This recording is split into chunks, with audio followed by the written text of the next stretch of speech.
This, oh my god, this format is horrible. This is terrible. Hold up, let's turn that off.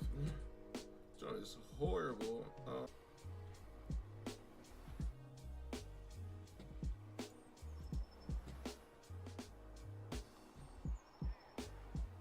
Oh, hold up. Okay. It's not like the worst thing.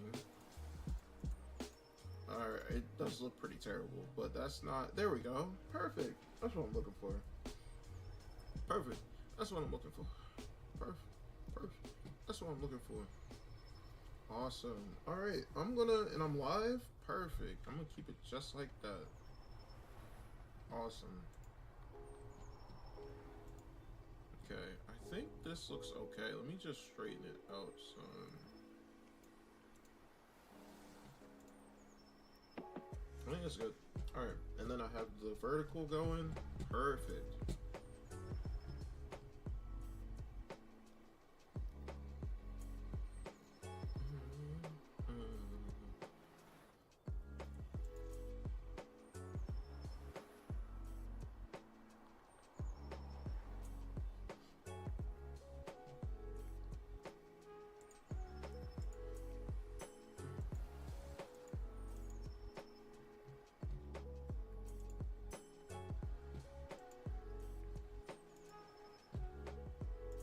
Alright, let's see. So, mic's working, and then let me just double check the audio. Alright, audio's working, good. Now let's hit record, and hopefully it doesn't crash again. Let's go to this one, I think. Just put the captions on, and I just did an intro, so let's keep going.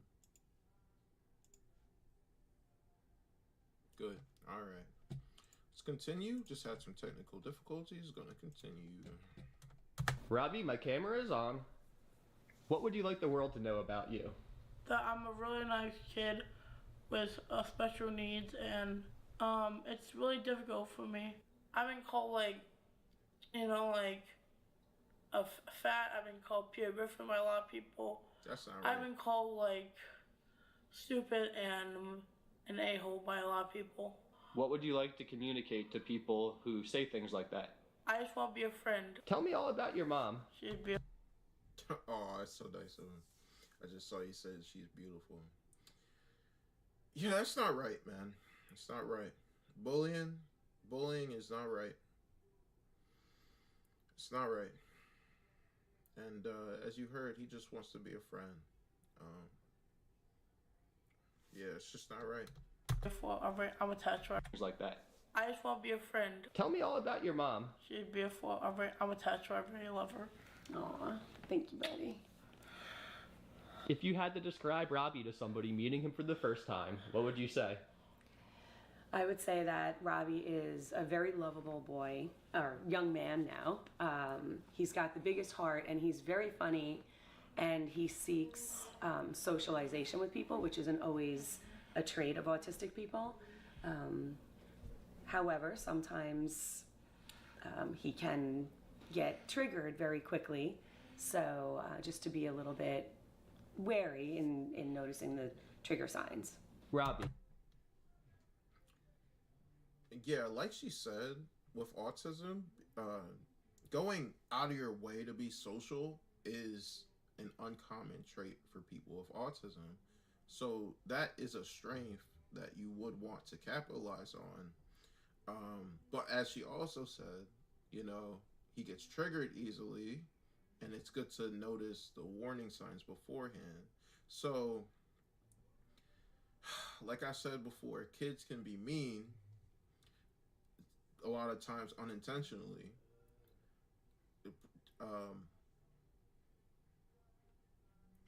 So if a kid is mean or steps on his toes, sorry if you hear my brother in the back, but if a kid is mean and steps on his toes,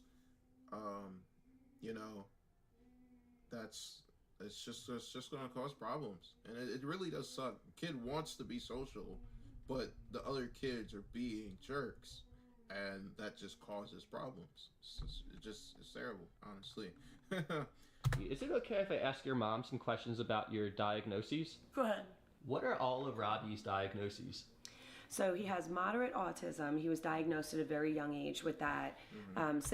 So moderate autism now is level 2 autism. Since then, we've had him diagnosed with intellectual developmental disorder, IDD, clinical anxiety, and IED, which is intermittent explosive disorder. What is intermittent explosive disorder? He'll go from being calm to explosive behavior within seconds. Anything can trigger it, or it can happen for no reason. When you have these I'll let her explosive anger periods, what type of behavior do you do? Hitting, kicking, spitting, a lot, breaking things. Yeah. Yep. Yeah. Yep, it's good. It's all good. You're doing good. Does he feel bad about it after? He does. Yeah, I bet. When he was little, he used to, when he would snap out of it, he would cry hysterically and apologize. You could see it just broke his heart that he behaved that way. Actually, Dang. Man, that's a tough one. Whew. So, his mom said that he has moderate autism, an intellectual disorder, disability. I'm pretty sure an intellectual disorder, and also intermittent explosive disorder, which means that you struggle with essentially rage. You get angry very quickly, and you make impulsive decisions that, as you saw, you later regret. You know, I've worked with a lot of people in this field, and also have a brother that also struggles with anger issues. So I personally have been punched, kicked, scratched, had my hair pulled. You know, I know that these kids, they don't mean it when they do it. It's just, it happens. It's so quick, and there's so many feelings that go into it, and it's not on purpose. You know, it just happens, and they can't get out of that mind frame until the entire episode is over. I've heard stories of people, educators getting wounded by children, getting, and these people that did these things, they may or may not have had autism. I've heard of stories of people getting pieces of their flesh bitten off by children with, I guess, these aggressive disorders. Thankfully, that none of that's happened to me. And quite honestly, if I got wounded in the field, I'm not sure if I would have returned. But, you know, I know for a fact that, I mean, myself included, the educators that were hurt by these children, they forgive the children because they understand that it's not on purpose. It's not a matter of just being malicious. It really is. They have so many complex feelings that they don't even understand, that the adults around them might not even fully understand. So they don't even fully understand it. They might not even have the support system in place to help. I know for people with I'll say IED from now on, but intermittent explosive disorder, IED, you know, you need stress management tools, you need anger management tools. The people that interact with the students with IED, they need to have awareness of, you know, the triggers, as the mom said, because you know, as the mom said, you know, he has a short fuse, and if other kids don't realize it, they might cause an episode. A lot of times unintentionally, but again, kids can be cruel. Sometimes it is intentional. Sometimes they're making fun of the kid just to make fun of him. and make him angry and get that reaction that you know. And it does hurt me to hear that. I mean, I'm not really surprised, but the kid doesn't want to do these things. After an episode, he feels horrible after, and he's apologizing profusely. And it I know, based off of what I've learned, that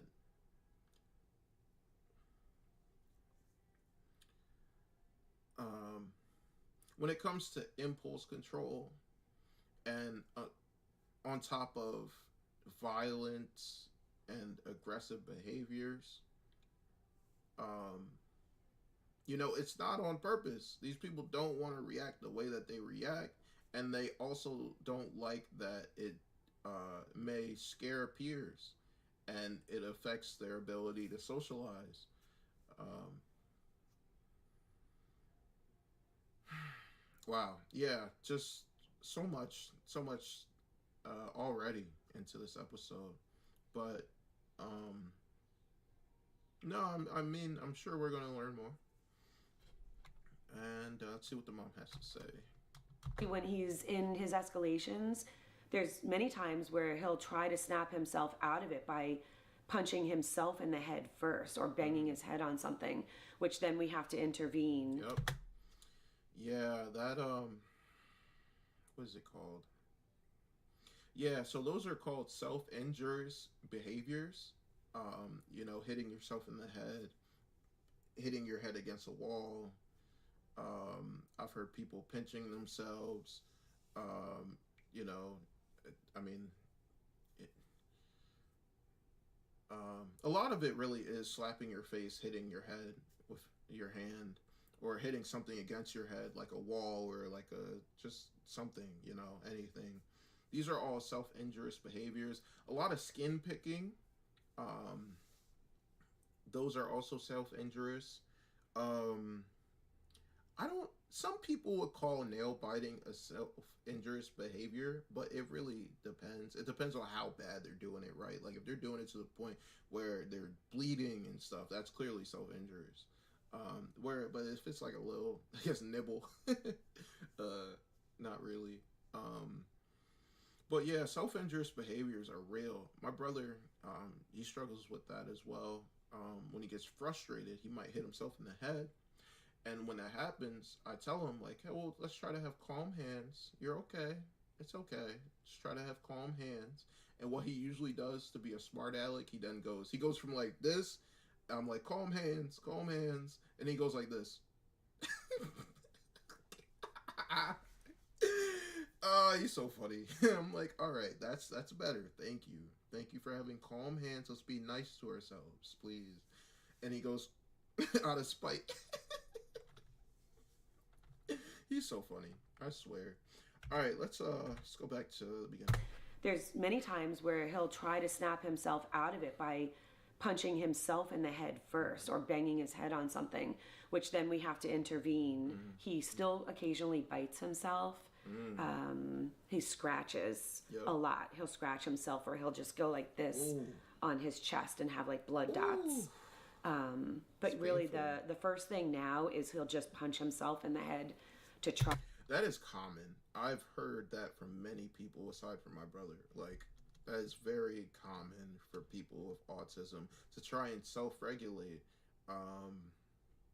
You know, they'll hit themselves in the head, and a lot of time it's calming. A lot of times they do it because it's familiar to them, and most of the time it's an automatic response, meaning like it happens automatically. It's not something that they're trying to do. Like they're not trying to hurt themselves when they do it. They're trying to regulate their emotions and their feelings and their sensory imbalances. Try and make his brain regulate. Exactly. So he can try to snap out of it, but it doesn't work, obviously. Exactly, because it's just harming himself. Exactly. It doesn't work, but they're doing it automatically, like I said. Exactly. More. I heard that you can sometimes feel angry. Tell me about that. I become violent, throw things, bait things. It's horrible. I can't control myself sometimes. What type of thoughts and feelings are you experiencing when that happens? Like, I want to die. Sorry. I mean that. Like, I want to live. Like, I'm feel depressed. And I just want to, I'm not myself. When he is having this explosive anger, is there any possibility of him controlling it? No. Nope. That's why we have to try and catch him at the very beginning. Exactly. Prevention is key in these situations. Exactly. Because during an episode, you can't snap him out of it until the end of the episode. And then by then, it's too late. All this has already happened. And then at the end, he's going to feel bad. That's why prevention is key. You got to catch those triggers beforehand. So when the cursing starts... And we see the body language. He's going to punch a wall or punch the couch or punch the furniture. That's where we try to redirect really quickly. Nice. But it's good. Far and few between these days. It seems like he really needs to just let it out and get it out of his system. Have you learned to do drywall? Me, no. My husband, yes. I mean, over there, right where... Yo, that's a funny question. What? Your cord is plugged in. There was a huge hole there that he has repaired himself. This window was smashed just recently. He bought a new one and put it in, so now he can install windows. He's really become quite the handyman. Yeah, is it okay if I ask your sister about the anger you sometimes feel? Sure. What does it look like from your perspective? That is a great question to ask other family members, especially ones that are around his age, what it's like from their perspective. That is a great question. Robbie has something called intermittent explosive disorder. So intermittent.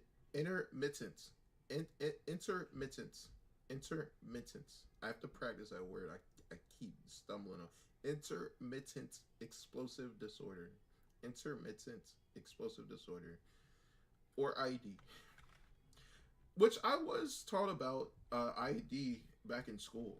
I was taught about it because, in this field, we're going to be working with a lot of people with behavioral disorders, especially that struggle with aggression. So, they made us well aware of IED and how to help someone with IED manage their emotions, how to support families with loved ones with IED, and how I can teach someone with IED and also keep myself safe and keep the student safe in the process. All right, let's go back because I wanted to practice saying intermittent. Robbie has something called intermittent explosive disorder. So it'll be, sometimes out of nowhere. It can be very small things, triggers, things that nobody could possibly ever understand, even myself, especially someone who has no idea anything about this disorder. Exactly. Like I said earlier, the people around the person typically struggle to understand what's going on. So imagine the person with it. They're struggling to understand why they do it. They hate that they do it, but they still do it. And, that's why we need more awareness of things like this so that people can learn more about themselves and the others that actually have it. So, and, having representation, it shows that they're not alone. Especially someone who has no idea anything about this disorder. So it could be, he could be playing and then just get upset over a game, or he could get upset over, there's a lot of different things. And again, it's hard for us to grasp sometimes, especially from an outside perspective. Sometimes when he's really upset, he will just he just needs a buddy. Like that's his number one solution to 9 out of 10 of his problems is he just needs a buddy. Interesting. He's very lonely. Wow. Why does having a buddy help? I have typically no friends. I'm really excited I get to be here with you today. Right. I love Chris. Chris is just so nice, and he gives them his undivided attention, Like he's awesome. Um, yeah, so it is common for kids with sudden aggressive behaviors to struggle with having friends, because what tends to happen is something small happens, something small that another person can just let go easily, but something small happens, they have an explosive episode, and then the other kids are scared of the kid, or they're fearful to play with them because they don't want that reaction to happen. But here's the thing, the kid that's having that reaction doesn't want that reaction to happen either. And I think, like, it's so tricky. It is just so tricky. Wow, it is so tricky because nobody wants these things to happen, but they do happen, and no one really knows how to react and respond. And of course, a kid that is trying to be friendly to someone with IED, when they see something like this, they might think, oh, they might take it out on themselves. They might be scared for their safety. They might just be scared of the chaos in the situation. A variety of things. So that's why it's so hard to maintain having friends when you have these kinds of aggressive behavioral disorders, because, it can be scary even to adults. So,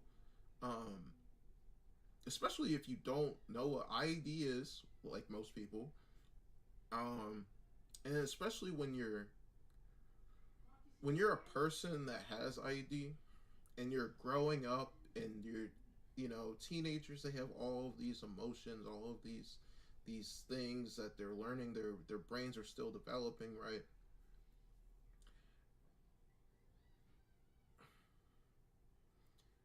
And just understanding your normal hormones, your normal feelings, your normal emotions is difficult. Imagine not understanding why all of a sudden you have an explosive episode where that you can't get out of until it's over, and it'll totally cause some fatigue. It'll cause some feelings of self-hatred. It really is tough. It really is tough. And shout out to Chris. It's looking right at him, telling him how much he likes being around him. I love it, man. Chris is awesome. All right, let's go back. Typically, friend. I'm really excited I get to be here with you today. Right. What kind of car do you have? I have a Honda Civic. What year? Okay. 2020. A 2020 My dad has Civic. a Highlander from 20. Sorry, I don't know the year of the Highlander, but it's a good. My favorite car is a Tesla. Why is that? Why do you like Teslas? Because of the Easter egg. They got the Easter eggs in it. Easter egg in Yup. There's a cowbell Easter egg? No, from the SNL, more cowbell. Yeah, the classic skit from SNL. Yeah, it's a feature in the car. Oh, I so didn't know that. Yes, and also a Rainbow Road feature as well. What is the Rainbow Road feature? It's like Mario Kart. Okay. Like, I don't know. Let's talk about video games for a little bit. Sure. I didn't know that about Tesla. That's pretty cool. It's pretty cool. It's pretty cool. Some Easter eggs in the Tesla. I like how he's trying to converse and relate and have fun, like, two people, because although he is a person with IED, he's a person first and foremost. What's your favorite video game? I have a lot, but I'm gonna say Mario Kart World. Why do you like Minecraft World? No, Mario Kart. Mario Kart. Mm-hmm. Why do you like Mario Kart? World. Why do you like Mario Kart World? Because it's awesome. I think it's an awesome game to play. When you're playing Mario Kart World, who's your favorite character? Okay. My favorite character has to be Bowser. Ooh. You like to play as the villain. Yes. But you're such a nice guy. I know. Right? I like Bowser because I like him. He's like awesome. I like his stats.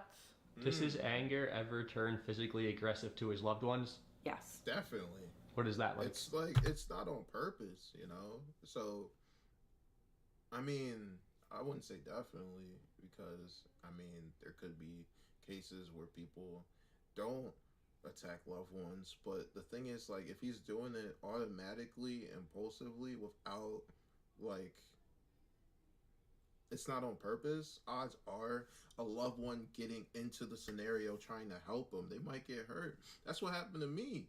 My brother, oh man, my brother, my brother's screaming, crying. I get into the situation, and then I start getting my hair pulled, and he's yelling at me, pushing me, you know, those kinds of things. Thank goodness he wasn't a biter. Thank goodness. I mean, I feel like he might have bit me once when he was like really, really, really, really little, but you know that wasn't one of his problems. But yeah, you know, a loved one gets involved. Well, I'm gonna see what she says, right? But you know, I could easily see a loved one getting involved, trying to help calm the situation, trying to help calm him, and getting hurt in the process. I could see it. I mean, it's happened to me. Physically aggressive to his loved ones. Yes. What is that like? Right now, to be honest with you, we went through a very volatile period with that. And at the time, my husband was commuting to DC every day, so he wasn't here, and I was handling it myself. And this was back around when he was 11, and That sounds really tough. we started seeing like puberty changes and all of these explosive new behaviors. Yep. Like I said, you know, growing up, hormones, the body changes, new feelings, new emotions. It's also confusing to someone, just really everyone, really, but someone with disabilities, especially aggressive disabilities, you know, they might not know how to handle that. And that's when all these new behaviors will come about. And not only is it new to the person doing it, but it's also new to loved ones. And without proper information and support in place, they might not know precisely what to do. Or honestly, more than likely, they won't know what to do. And it is so tough. It really is so tough. It is difficult, and it hurts to see your loved one struggling like this and you not know how to help. And when you do help, you get hurt in the process. It is difficult, honestly. And then we started seeing like puberty changes and all of these explosive new behaviors. So it was pretty bad. I'm not going to get into a lot of details, but it was physical. A lot of this stuff in the house was broken. I used to have a lot of nice things and not so much anymore. Okay. But the police were actually called twice. And the second time that they were called, my husband and I made a decision on the fly that day that he had to quit his job. Wow. So he did. So now we both work from home. And Wow. I'm gonna let her finish. Wow. I have so much to say. we just struggle trying to manage him all day. When the police were called, did you guys call or someone else? No, I did. Oh. Yeah, Interesting. it was a fearing for my life situation. Wow. What is that like, having to call the police on your own son? That is so tough. Oh my goodness. Wow. So she had to call the police because she was scared for her own life, which, oh my goodness, I don't recommend calling the police. I mean, unless you're in fear for your life, right? Because it could just go south so quickly, and police aren't really trained to how to help people with disabilities, especially intellectual disabilities, through crisis. That's why I personally push that petition super hard, the one where we're calling for people we're calling for lawmakers to mandate disability training for first responders, because it is a whole different ball game working with people with autism. They don't really understand commands the way that people without autism do. And you know, there's a lot of people with autism being killed by police officers because they don't understand commands. They're like, stop, don't come forward. And a person with autism that needs a specialized prompt or might need multiple prompts, they don't respond, and then they get, and it's so brutal. It is. It hurts me to think about it because, I have a little brother with autism that,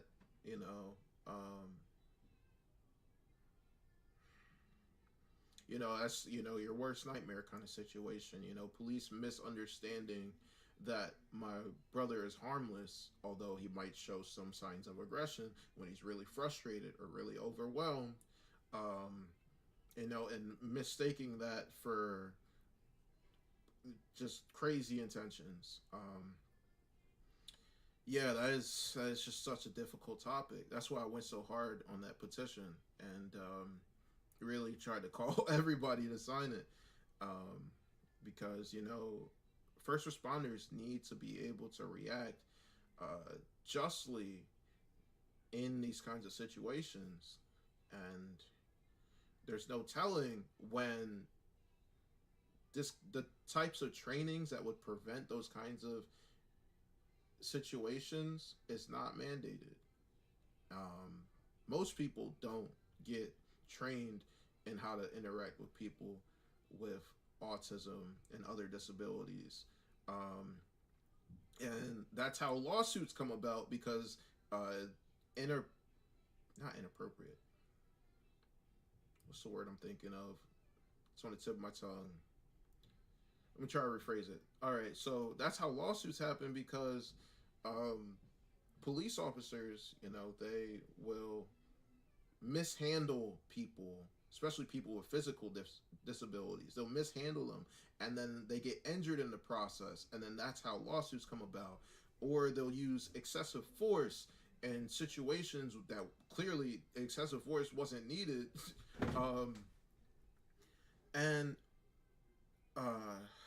Man, it is such a tricky, difficult topic. I know that Pulse Line Collaborative Training in Colorado, they have phenomenal disability rights trainings for first responders. I know that POAC, POAC in New Jersey, they have great training for first responders in autism, and they are located in Jersey.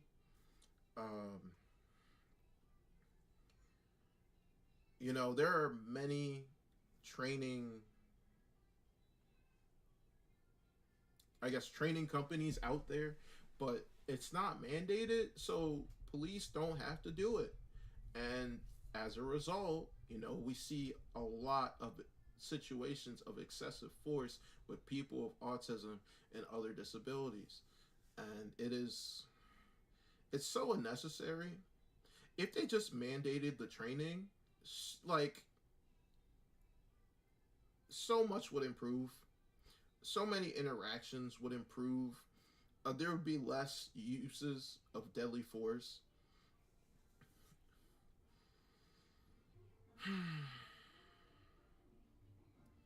Man. I want to let her finish, but before I do, I just want to say, the police have been called to my house before. We've never called the police on my brother. Thankfully, it's never gotten that bad. But there's been times where my brother was screaming to the top of his lungs. Screaming. And our neighbors called the police because they didn't know, why is this kid screaming like this? And, back when this happened, I wasn't even home, so I couldn't help. But who was home was my grandma and my aunt, who couldn't speak English. So they call the police, and they're like, hey, you need help, and they can't even speak English. And I don't know how they got the police to go and see that everything was okay, and then go on their way. I wish I was there so I could translate and let them know, like, my brother has autism, so sometimes he has episodes like this, you know. I wish I could explain it, but like it does happen, you know. People with autism have extreme reactions, and then concerned people, loved ones or neighbors, they'll call the police, and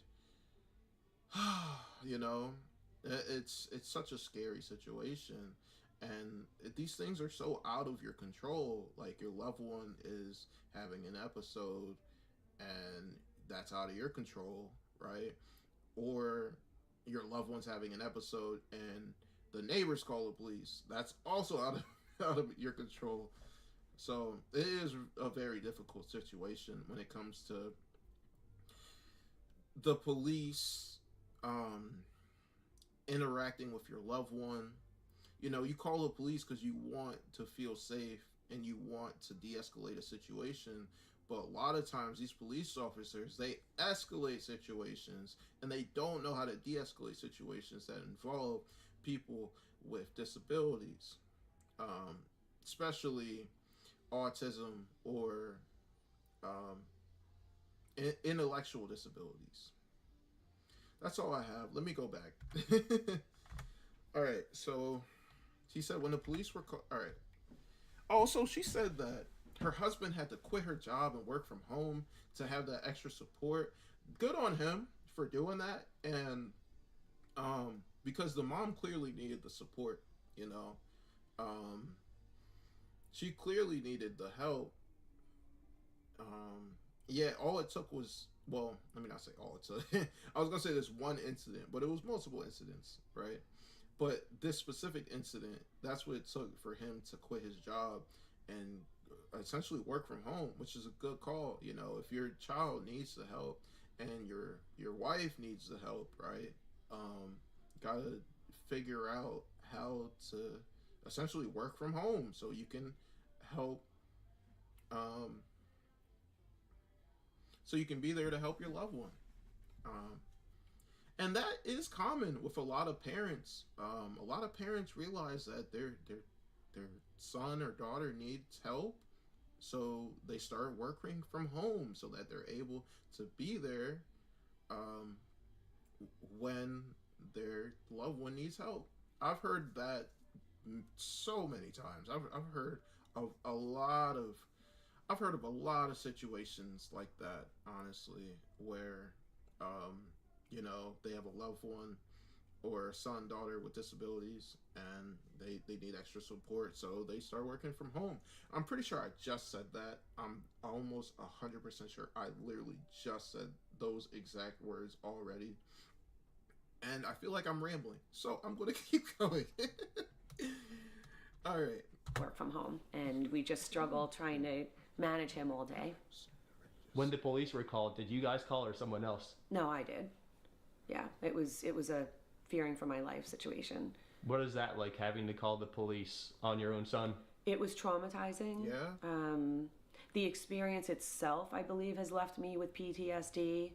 The behavior has left me with PTSD. Yeah. But I'm a pretty easygoing person, so like I don't hold on to that. But I do realize when he starts to escalate again, my anxiety goes up, and it's because of the past. If somebody out there is watching your story and hearing you for the first time, what do you want them to know about the anger you sometimes experience? Please understand that I can't control it. Yes. What is it like to have real. uncontrollable anger?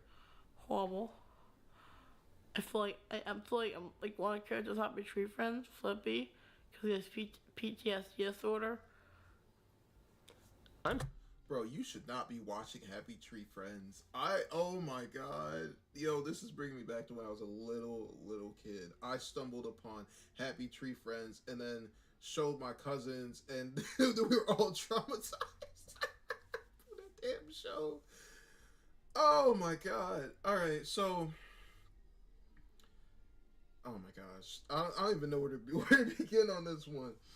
All right, first off, Happy Tree Friends, do not let your kids watch that show. It is a gory, violent, cartoon show where they're like, there's cute, cuddly characters, and then they suddenly get put into acid or decapitated or just so much craziness. Don't watch Happy Tree Friends. Don't. If you see that on your kid's device, bro, take that because it is not a good show to be watching. Second, I'm glad that he's mentioning that it's uncontrollable and he doesn't want to be doing those things. It's like a flip of a switch, flip of a coin, right? Happens instantly and they can't get out of it. It's not on purpose, and they can't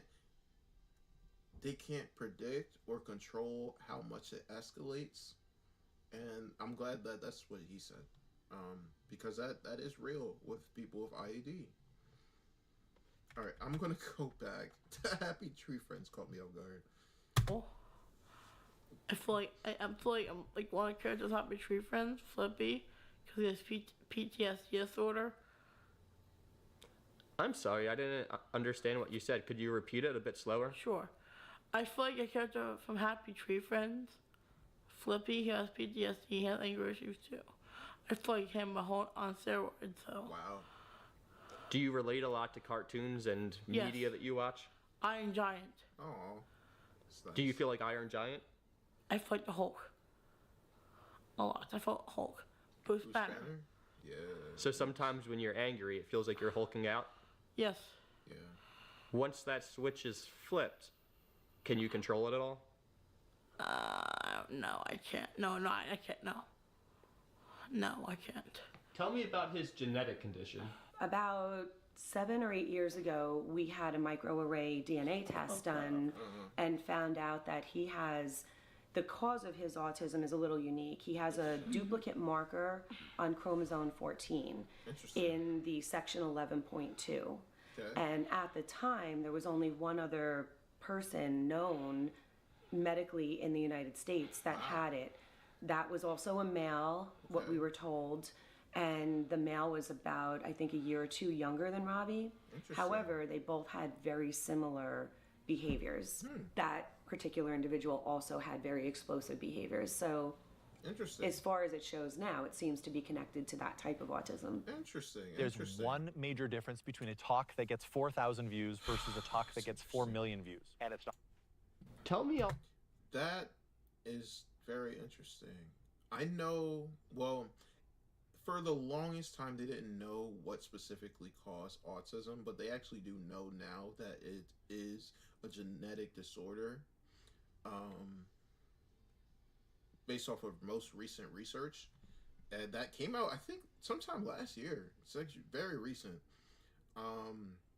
But I do know that IED itself can be a genetic disorder. Like it can be caused based of genetics. I mean, the lady just said it herself, right? But I also learned that way long ago that it can be caused by genetics. Yeah, that's all I got. all about your sister. It shows now, it seems to be connected to that type of autism. Tell me all about your sister. She's my second mom. She's so nice. Yeah. Am I your favorite? Yes. Why is she your second mom? Because she, like, takes care of me. She takes me to places. We used to drive together. And takes me to McDonald's sometimes. I noticed during our conversation that you looked the other way. And that's perfectly fine. You can keep doing that. But I wanted to ask, can eye contact sometimes be difficult for you? Yes. Why is it difficult? I'm shy a lot. Why are you shy? Because I don't know, like, I'm just nervous. Do you feel nervous often? Yes.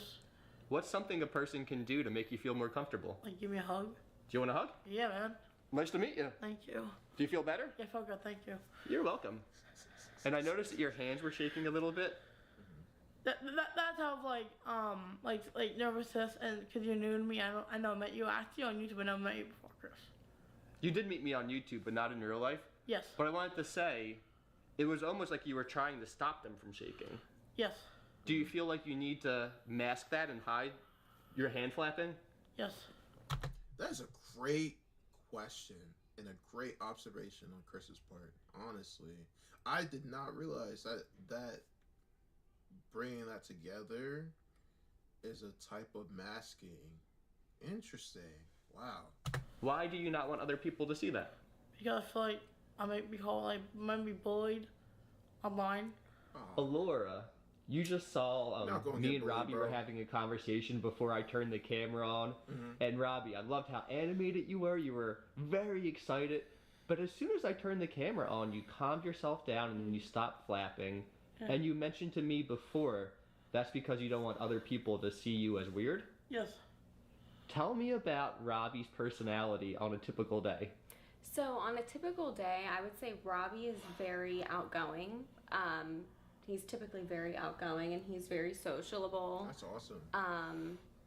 Yeah, and he's usually very authentically himself every day. I know you love SpongeBob. So if you had to pick one character from SpongeBob, which one would you say you relate to the most? Who's angry all the time? Plankton. Plankton? Always trying to steal the Krusty Krab recipe? I think it's misunderstood guy. It's like it's one because Old Man Jenkins joined it. You don't think it's Plankton's fault that he... It's Old Man Jenkins' fault. What does Old Man Jenkins do? He separated Mr. Krabs and Plankton's relationship, and like that, like that, Oh, and they became arch nemesis. wow. So you're telling me Mr. Krab and Plankton used to be close and friends? Yes, episode called Friend or Foe. Huh. There's an episode called Friend or Foe? Yes, Do you know the name of every SpongeBob episode? yes. What is it like to see somebody... I love that. Special interest is SpongeBob. I did not know that about Old Man Jenkins. He split them up so they were friends before. That's some lore I did not know. you love so deeply regularly experience explosive anger? It's hard because growing up with Robbie, I remember the day he came home from the hospital. I was 8 when he was born, so I remember the day he came home from the hospital. I also remember the day that my brother came from the hospital. I even remember the day that when he was 3, when those people came to the door, the transition people that come and tell you, like, hey, your child has autism, this is the plan that we need to put in place, and they tell you. I remember when those people came too. I remember that. Remember his first steps.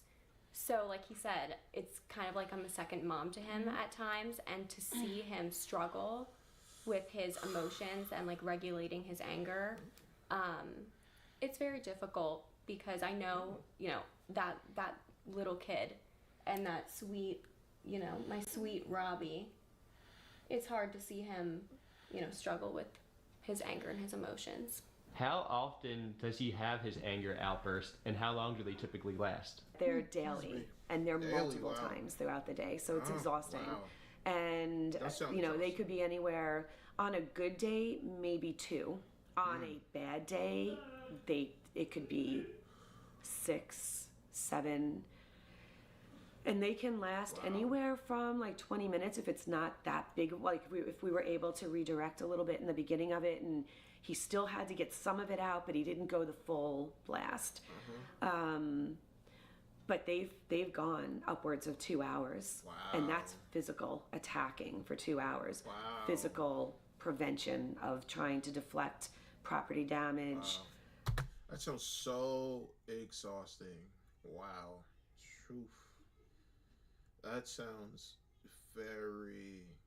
It sounds like a lot. You know, my brother's had some meltdowns too. And, yeah, some of them have lasted an hour, over an hour. Wow. Infliction on people, you know, family members in the home. It's exhausting. Yeah. Have I said it's exhausting? Yes.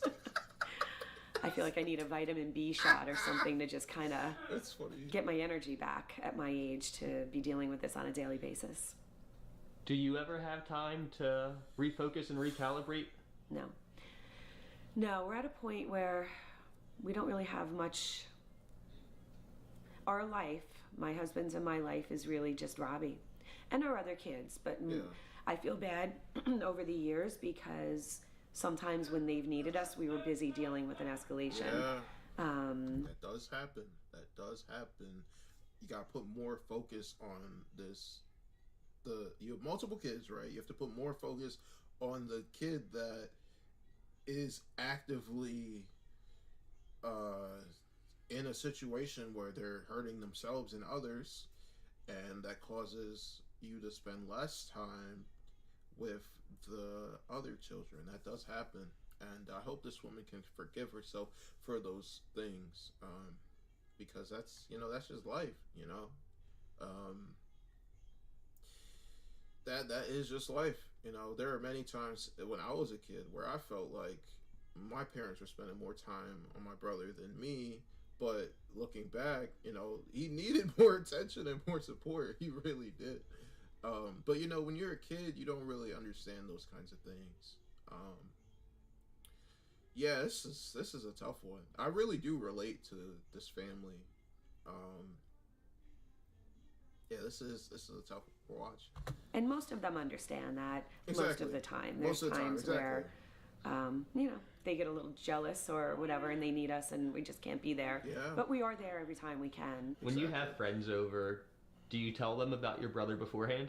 Yes, and I will Smart. say it's very difficult to have friends over sometimes because, like I said, I have a big fear of him being judged or, not people not understanding or putting him in an uncomfortable place. Yeah. So I typically go with my friends somewhere else, but people that I do have over, they know Robbie very well. Robbie becomes their instant best friend. You meet Robbie and he's your best friends instantly. Awesome. Robbie loves hugs. He'll give them a hug.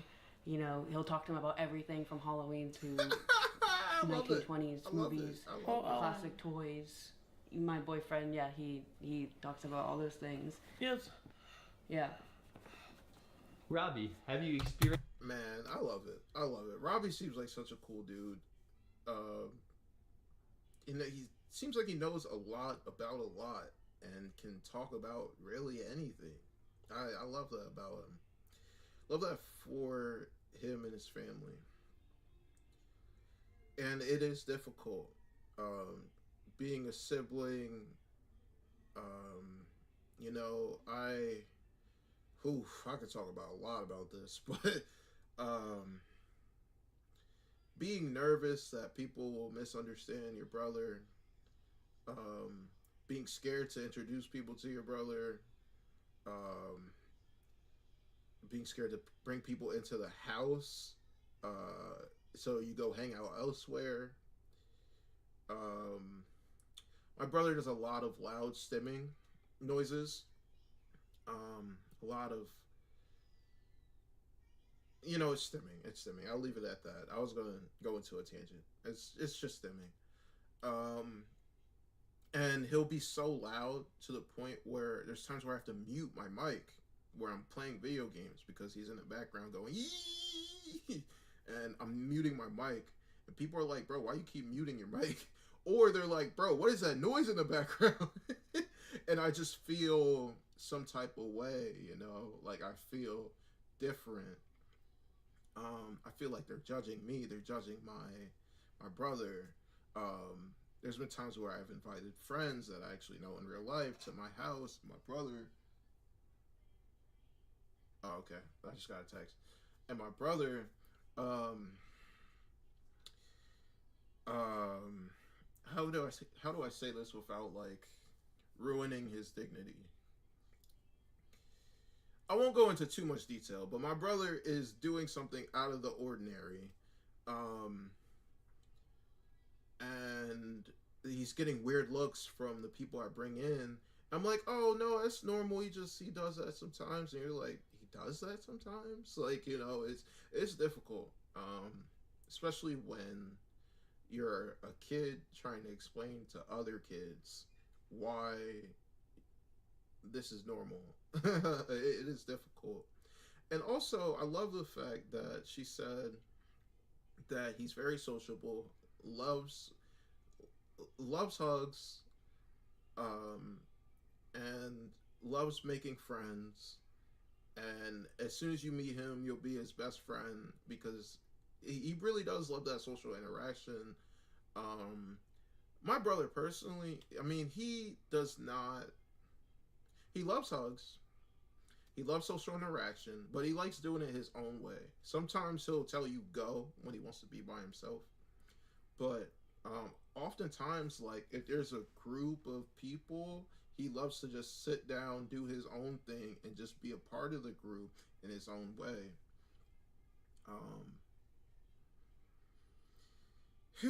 Yeah, this is this channel is always so hard for me to watch. It's primarily because I relate to these people on like a different level, like just growing up with my brother, and then also like working in this field. Like I have seen a lot of things. So yeah, let's keep going. I'm gonna blow my nose real quick. Let's keep going.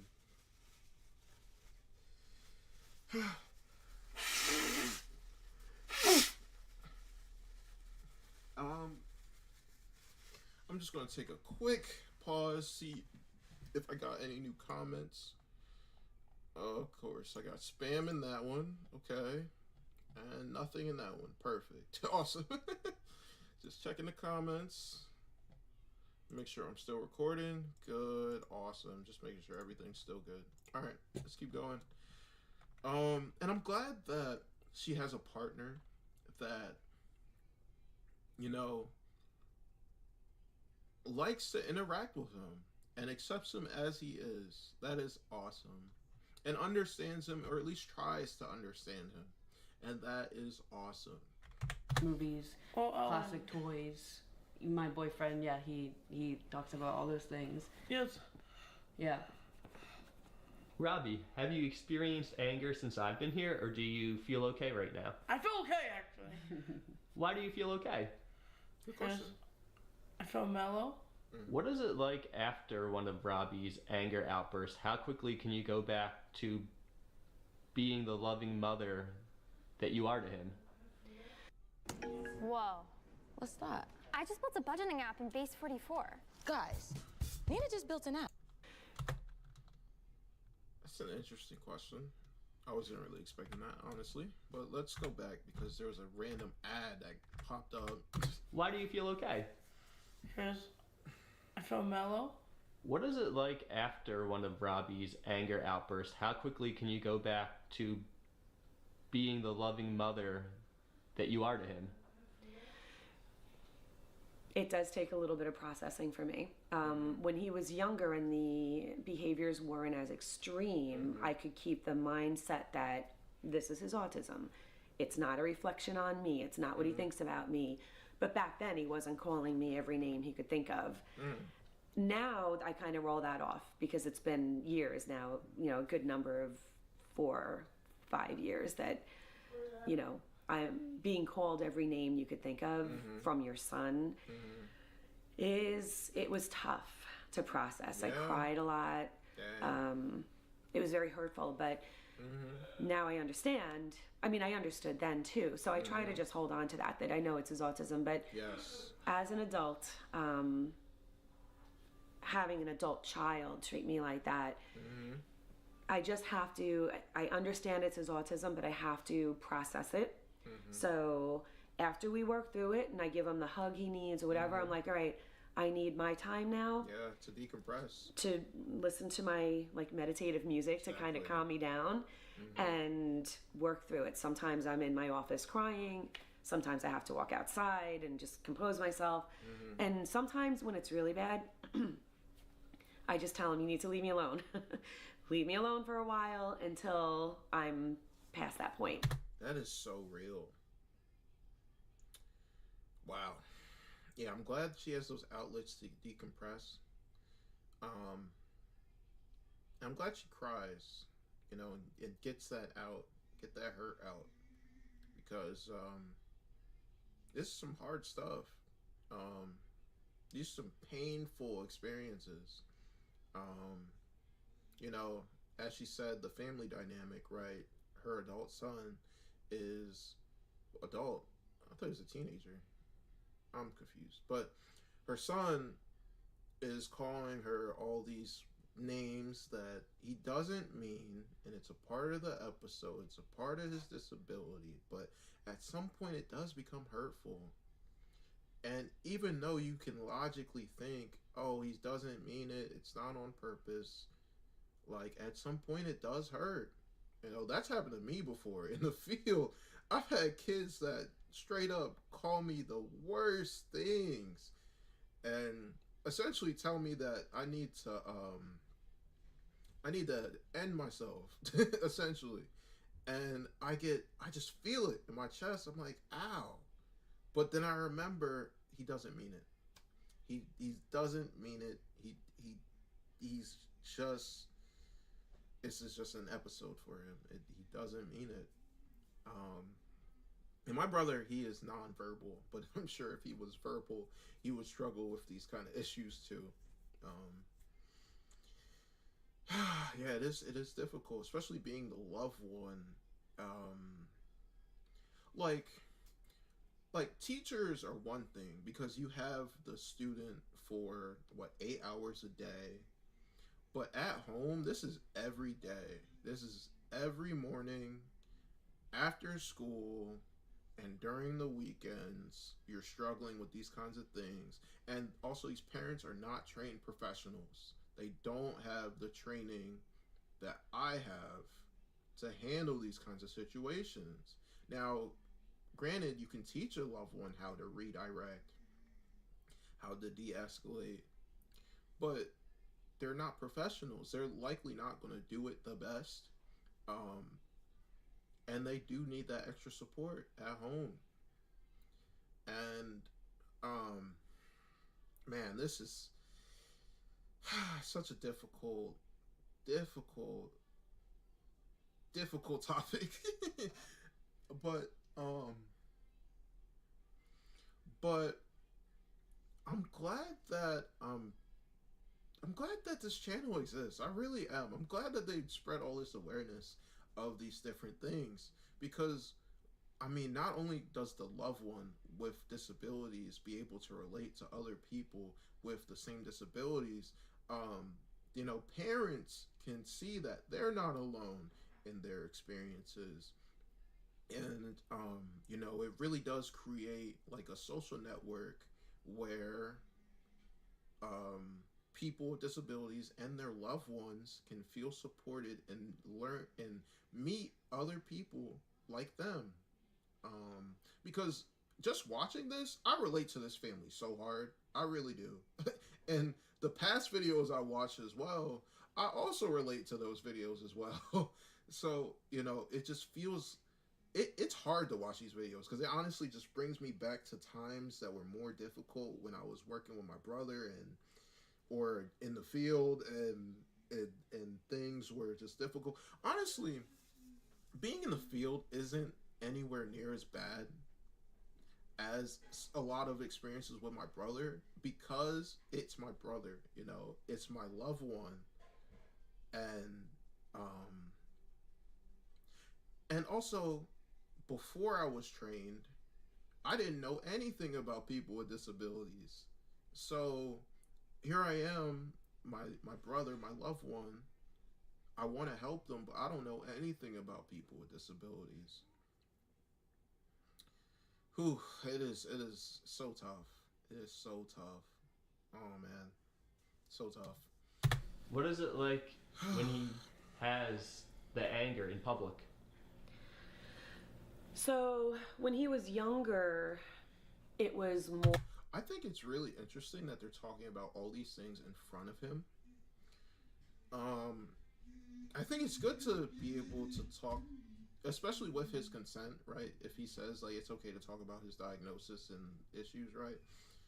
that's good, but also like gotta be careful what you say. You don't want to hurt their feelings. Yeah, you don't want to hurt their feelings. So I think it's very interesting that they're asking these questions right in front of them. Or I would say, I don't want to use the word embarrassing, but I was thinking embarrassing because there have been many times where I've felt embarrassed being in public during a meltdown. But what it really is, it's not so much being embarrassed, because that was the first word that popped in mind when they asked this question. But I think it's more like just being misunderstood, and also the lack of control you have. Like, this episode is happening in public. You can't control the loved one, can't control people's reactions to it. And that lack of control is really what causes, like, just a lot of stress. Let's say stress. You can hear my brother running around in the background. but people don't understand. Exactly. That's what I said. That's exactly what I said. So when he was younger, it was more, I would say, I don't want to use the word embarrassing, but people don't understand. Exactly. And especially the older generation. I've had people come up to us and tell him, lean in his face with the finger and say, you're not getting any presents for Christmas this year, young man. That's not gonna help. It's not gonna help at all. And you know what? I'll let her finish, and then I'll give my example of something like this happening with my brother. And it's probably the worst thing you could do to an autistic person who is, you know, getting ready to escalate. Exactly.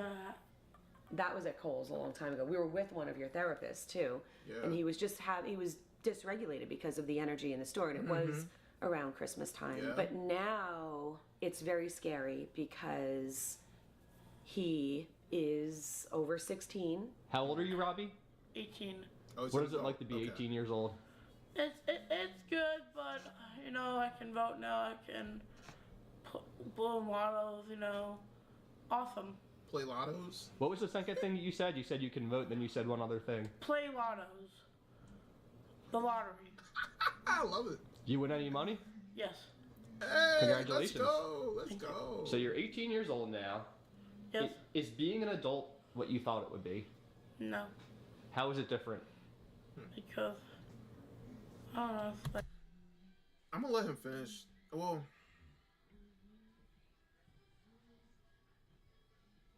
they moved on very quickly. I'm gonna go back a little bit, and then I'll play it from there. But man, this happened not long ago, right? So here's the situation. My brother, he was stimming in the hallway, and he was just rocking back and forth, and so he's rocking back and forth, and suddenly I guess he elbows to the wall, and it breaks this giant hole in the wall. So he's rocking back and forth, and he goes and breaks this giant hole in the wall that is actually still there. We still have to patch it up. I duct taped it because I didn't want him to put like keys or anything back there, because he is mischievous like that. But yeah, rocking back and forth, busts a giant hole in the wall. And when I saw the hole, I immediately thought it was by accident, because my brother would not do something like that on purpose, especially because right now he is chilling. He's not angry at all, not frustrated at all. If he was frustrated or angry or screaming, then it probably was a case of aggression. But it just seemed like it was by accident. So luckily, there is a camera that was able to detect what exactly happened. So I pulled up the camera app, and me, my uncles, my aunts, my mom, and my brother, we all watched the footage back to see exactly what happened. So then we see that You know, he was rocking back and forth and did it by accident. And the whole time I was telling him, like, you're not in trouble. It's okay. I know it was by accident. It's okay. My aunt, who's older, of the older generation, playfully taps him on the arm and says, no, that's not good. You shouldn't do that. And then smiles. And I feel like it's just a natural reaction for her to want to discipline someone that does something wrong, especially like a loved one. But I knew it wasn't on purpose. So why are you trying to discipline him? Second, it's not your kid. It's not your kid. So why are you trying to discipline him? That's an adult that's not your kid. So why would you even respond like that? And I think she was trying to help in the situation, try to like convince him, hey, don't do that ever again. But I knew he wasn't going to do that again because it was by accident. But again, people don't know what I know. I know a lot about autism. She didn't know anything about autism. So I think that's why she responded the way that she did. But I also know it's like to have the older generation try to make things better, but in reality just make things worse because they think they're helping, but they're not. And the way we found the hole in the wall, it was like 10 minutes later, all this time went by, and then suddenly my fiance noticed a giant hole in the wall. And it was like, whoa, where'd this come from? This wasn't here 10 minutes ago. So then that's when we all came together and tried to piece together what happened exactly. And so I have other experiences that are similar to where, actually, again, people of the older generation trying to help, and they don't help. My brother is so loud back there. I'm sorry. People of the older generation trying to help, but they just butcher it and add shame into it, and it doesn't help at all. I actually mentioned this on a podcast. People with disabilities' lives are often made worse by people without disabilities through shame, treating people with disabilities like they're less than or like they're not smart. Trying to change the person with disabilities as if they're the problem. I've said that in a past podcast, but it still rings true. Other people are making life worse for someone who's already overstimulated, who's already struggling with so much. They just they put their nose in it, and it just doesn't help anyone. And oh man, I've seen that happen so many times, man. Oh my goodness. All right, let's keep going. So you're 18 years old now. Yes. Is being an adult what you thought it would be? No. How is it different? Because, I don't know, it's like I'm afraid, like, people, I can get arrested now. I don't like being arrested. Now he's 18, That's so right. he's a legal adult. And if someone perceives him as either being harassing, because when he escalates, he does curse quite a bit. And with that, sometimes he can go towards threats types of things. So now there's a chance that he could be arrested for even just yelling something out, and it scares us. Yeah, but I feel like you can argue in court, when you show the medical documents. I mean, he'll still get arrested, right? Which that could escalate and go far on its own. But you can easily make the argument that this is a part of his medical disorder. He has a long history of this, and that's why he should be forgiven. And that's typically tends to be how it works out. You prove that you have autism, that you have IED, and that you have IDD, and and then the charges get dropped. But again, like, that doesn't account for the arrest part. That just is for court. And the moment when you get arrested, the situation can escalate.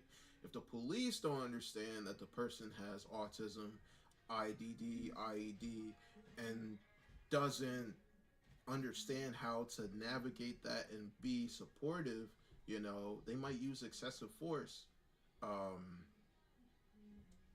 And that is just a nightmare, honestly. That's why we really do need to mandate disability training for first responders to prevent situations of excessive force. I'm so sorry that my brother is so loud in the background, but situations of excessive force, because like it is just, oh my God, I see it on the news all the time. Person with autism gets hurt badly by the police because they misunderstood what the situation, the loved ones, they know the person is truly a what's the word, a teddy bear. They know the person as being a loving, kind teddy bear, but sometimes they have these episodes, these fits, and the police don't know that. They see it as, oh, my life is in danger. Let me not even use a taser. Let me not even back up. Let me stick myself in this situation and escalate. And my efforts to de-escalate don't work because it's a person with autism, IDD, IED. That's why when you call the police, if you do ever call the police, you have to mention that this person has autism, IDD, IED, because you don't want them to respond the same way, using the same protocols as they would with a neurotypical person. Yeah, you know. Such a difficult topic, honestly. And I just think about my own brother in this situation, you know, how south it could go because my brother doesn't understand commands, traditional commands. Nightmare level stuff, honestly. For even just yelling something out, and you know, it scares us to death. It really scares us. My wife stopped trusting me because I never do the things I say I'll do. She just does everything herself now. I finally... What message would you want relayed to any type of law enforcement that may see one of his anger outbursts? This is a great question. Thank you so much for asking it, Chris. Relayed to any... To death. It really scares us. What message would you want relayed to any type of law enforcement that may see one of his anger outbursts? Really, all law enforcement should be highly trained in developmental disabilities, especially autism, and recognize the signs, the flapping, the lack of eye contact, which you picked up on before, the ability not to be able to respond quickly. Exactly. And not have a valid, lengthy response. Exactly. Oh my goodness. Spot on. Spot on everything she said. Spot on. That is why we need disability training for first responders. Spot on. There's so many signs that neurotypical people don't do that people with autism do that, oh my goodness, that police need to be aware of, especially if you want to properly police a community and properly support a community. You know, that way we don't have situations of escalation and excessive force. Oh, jeez. Like you see Robbie, when he's off camera, he's talking to you like crazy. You ask him a question when he's on camera and you're getting the one-word answers. When they're put on the spot, it's it could look totally different. Exactly. And to them, it could look like they're being defiant. Exactly. Tell me about some other characters that you relate to. Popeye, Why do you relate to Popeye? because he emotional sometimes too. Any other characters? Godzilla, King Kong. It's really hard because I know he is truly such a sweet and kind and genuine person, and he has the biggest heart. A teddy bear. Truly the biggest heart, and just his setbacks sometimes hide that, and it makes it really difficult because that is not who he truly is. You know, exactly. Wow, spot on. His autism does not define him, and sometimes that's all you get to see of him, which is really difficult. In those explosive moments for people who, you know, that's all they get to see. They don't get to see that good, warm buddy that we all know and are used to. Even sometimes in certain family aspects, we're not included because of his ability to have outbursts and ruin a situation. We take it upon ourselves usually to not go to family events because of that. Wow. Especially like weddings or, you know, things that would be a huge impact on the memory, the happy memory that could go bad if Robbie has an escalation. Very real. You know, that's why we avoided church for a long time. My brother, sometimes he'll have a meltdown at church, and then we have to go home because of it. Man, so real, so real.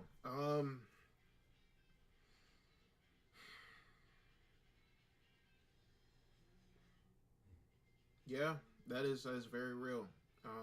Not taking your loved one places where it could be very overwhelming or triggering, as you don't want to cause a scene. That is so real. A lot of parents, my mom included, right? They miss out on a lot of events because they're fearful to take their loved one. You might have a bad time and then force you to leave, or might get destructive and force you to leave, and this is so real. So real. Got it. What is the best way for somebody to be inclusive of your son, knowing that sometimes he has anger outbursts? So, I mean, typically what we do is prep them first. We don't have any friends really because it's just too stressful. This is our safe zone, being in the house. So having people here can trigger him. And then it's embarrassing for adults, like for my friends. I do have one or two close friends that come over and they don't even bat an eye at when he's starting to escalate, but they also know to stay out of his way. Good. So I would just say that, you know, it's worth the try because he is a genuinely great person. Yes. It's an asset to get to know him. But if you do see that he's starting to get upset, then, you know, just not calmly just walk away. Calmly just, I mean, we're always around Robbie. He's never by himself. So we would be there to kind of intervene anyway at that point. But it's worth the asset of getting to know him. And if he's actually enjoying himself, he's not going to escalate at that moment. Do you worry? Wow. So it's good that she preps friends beforehand. We need awareness of what to expect beforehand so that it's not a surprise to everyone involved. And also, it's good to have, well, what's good to do is talk to the person that knows the person with disabilities of what to do when a situation arises, what may happen. Like, that's what I did for my fiance. I told her that just be wary that, you know, my brother, if he doesn't like you, he might pull your hand and pull you towards a door and say, go. And that's happened before to people in the past. So it's good to prep these people beforehand so that when it happens, they're not like reacting like it's the first time they're seeing it, hearing about it, those kinds of things. So yeah, that is good to do. It's good to, you know, spread that awareness beforehand so that, you know, everybody's on the same page. And it's also good to, if you're ever in a situation where you don't know what to do or you're confused as to what to do, it's good to ask the loved one hey, what should I do in this situation? Is it okay if I do this? Is it okay to greet them, to socialize, those kinds of things? And that way they can tell you, yeah, it's okay, but just be careful for these signs. Yeah, just be watching, be observant of these certain warning signs that may escalate, and how to de-escalate, how to get out of that situation safely. These are all very important things to know before interacting with someone with, I guess, aggressive behaviors. About Robbie. And if he's actually enjoying himself, he's not going to escalate at that moment. Do you worry about Robbie? Oh yeah, I do. I worry about his future and now, and I just want him to live the best, most opportunistic life he can. What do you hope people understand if they ever see Robbie have an explosive anger? He's different, and he's just like you, but he's Exactly. different, just like everybody. Exactly. He's a person with a disability, but first and foremost, he's a person. Exactly. Else, he's unique, and you would never understand unless you were him. Exactly. I could never understand. He doesn't even understand it himself. You know, it's very confusing for all the people involved, and that's why we need to come in with loving, empathetic eyes and be patient.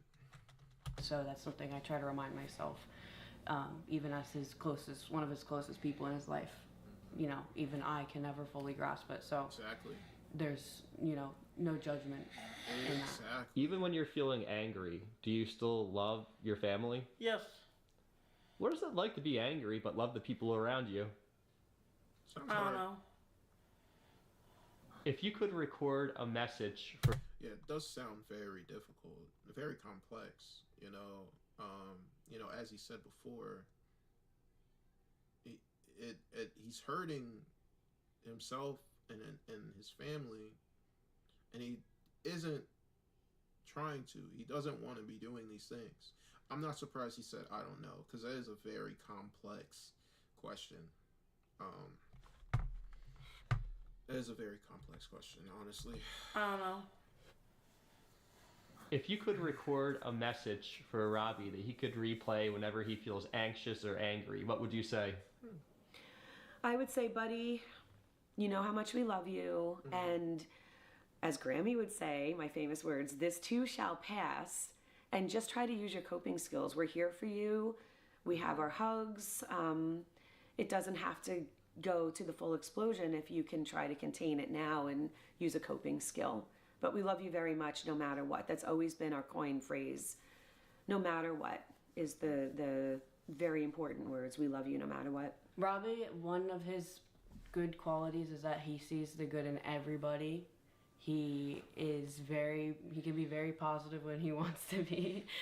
He's a big empath, and he loves love. He loves helping people. That's one thing we have in common. Big empath. So I see that in him, and I like that. That's amazing, Robbie. I love it. Yeah. Robbie, what is it like to have so many family members who love you? It's very heartfelt and genuine. It's heartfelt and genuine. Mm-hmm. Robbie should be a reminder to never judge a book by its cover. Always be kind, always assume good intent in others, always try and just find something to live for the next, few months, next day. Robbie is a great reminder of that. Wow.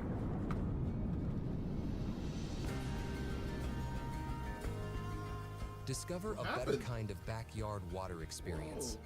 Whoa. One that combines fitness, play, and relaxation in a single, beautifully designed swim spa experience. Introducing Swim Series by Bullfrog Spas.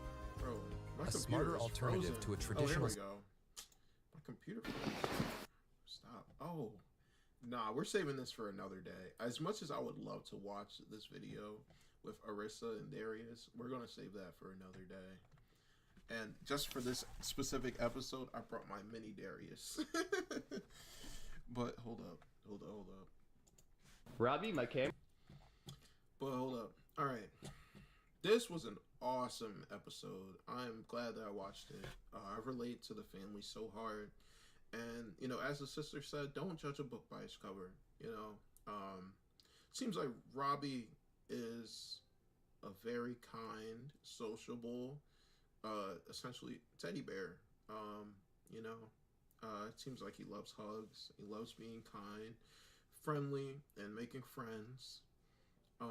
But you know, he has these explosive episodes that he doesn't know what to do with himself. His loved ones struggle to understand how to help him and themselves.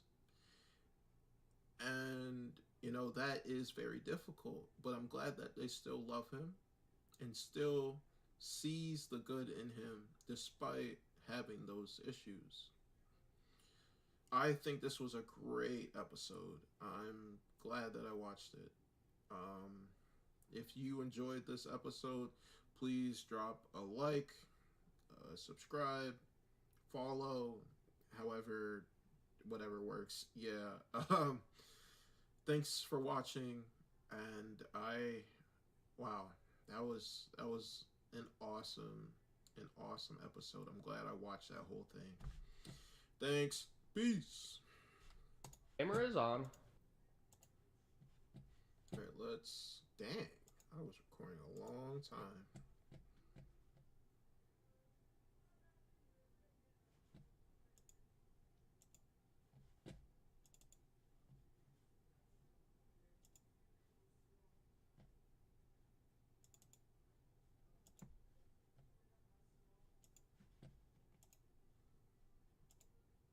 Okay.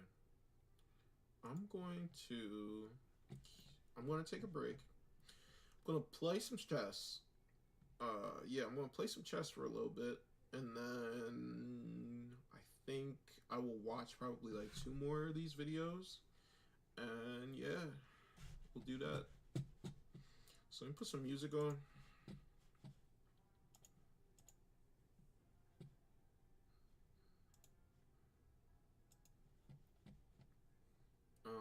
Wow, this is such a great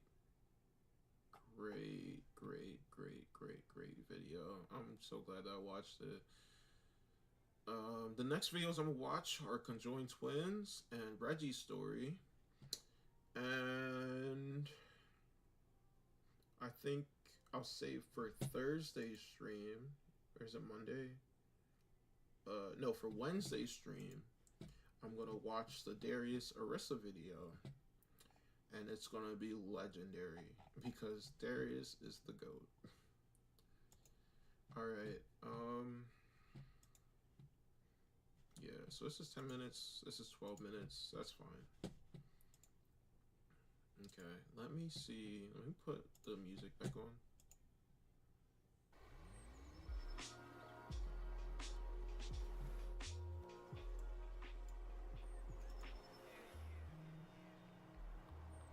Alright, so let me actually turn the music up just a pinch. Just a pinch. And then I'm gonna play some chess. Let's get it. Let's fix that like that. Boom.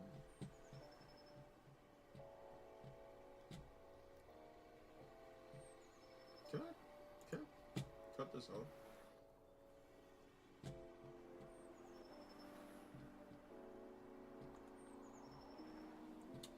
Alright, what am I gonna do?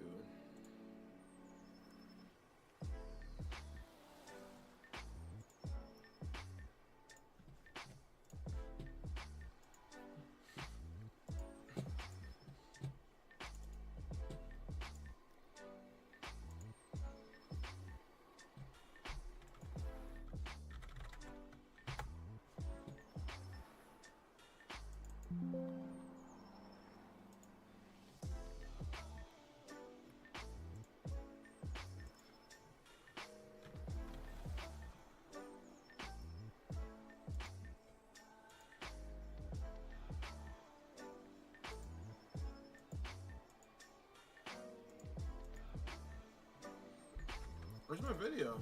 Is this it? Hold up. Okay, so this is the horizontal, which is fine.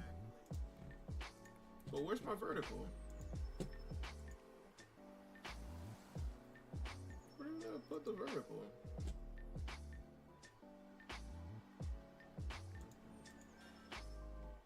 Oh, it's in the temp folder. So did it record or what? Is this it? It recorded? Alright, recorded. Perfect. Oh my god, please. Alright. So this is welcome back.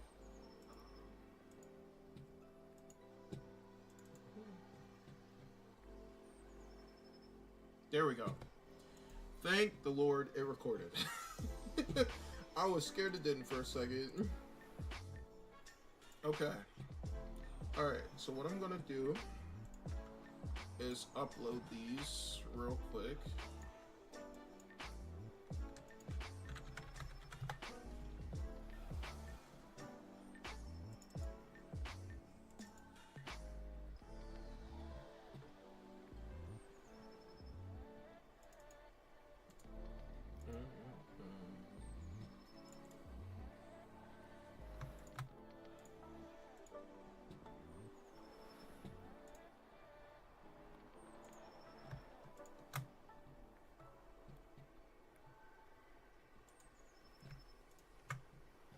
You know what? I'm gonna have to do this one at a time. It's fine, whatever.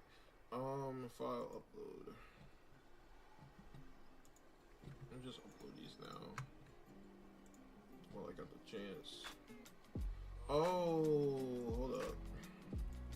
Hold up. Cancel this one. And then let's see. Let's upload.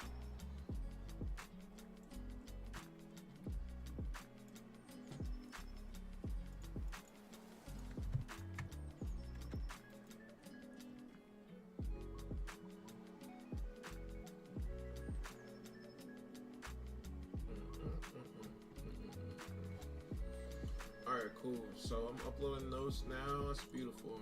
Alright, let's do some chess.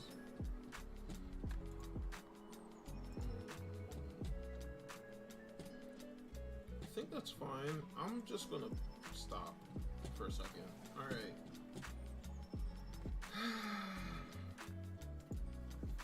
Let me see if I can change it to...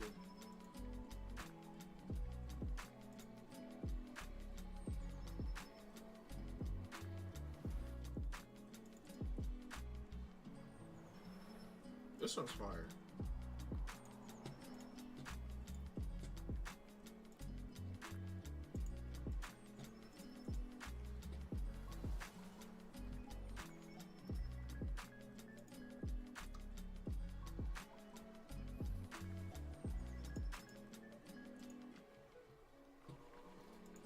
All right, perfect.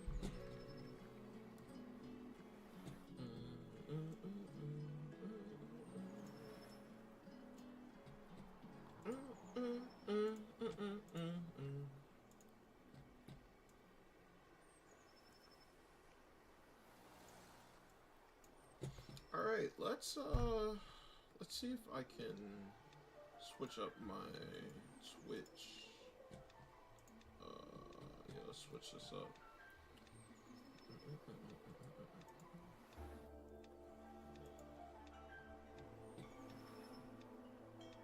15 followers? How long have I had 15 followers? I do not remember getting 15. Ooh.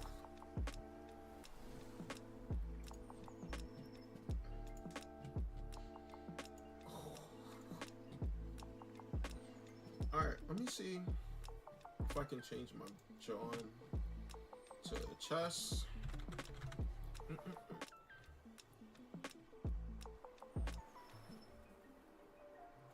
Oh, which chess am I playing?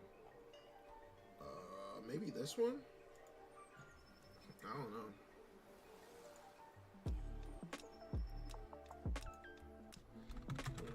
Chess for a bit.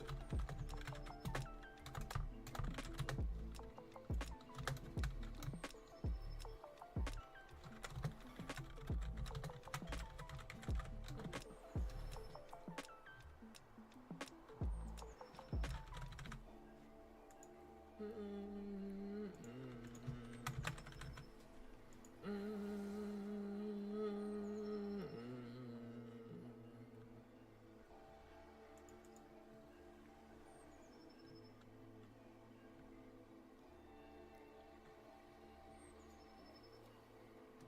don't think any of my stuff has to do with any of that. Well, let's do it. Playing chess for a bit. Alright, let's do it. Let's make sure I'm recording.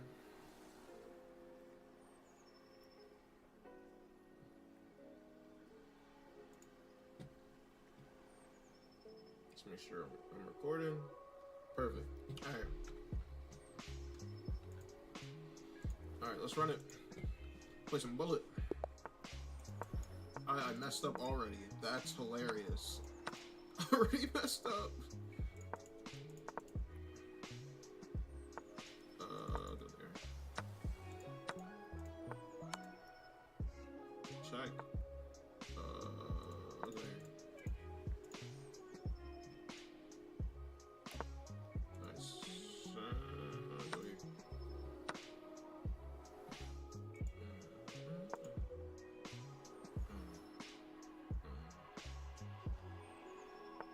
I don't know what I'm doing right now. I'm not even gonna hold you. Let's see. Smooth. Yo, why you? Oh, he got me good. No, he got me. Oh, shoot. This is not good, bro. This is not good at all. Oh my god. This is so bad. Just take it, bro. Come on. Ooh, I am so glad I didn't auto. I'll go here. I do not trust this at all. I feel some trickery afoot. Bro, dang. Keep checking me.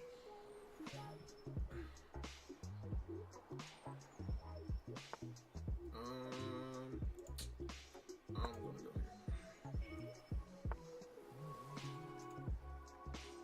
Ooh, he's trying to mate me. I'm gonna go here.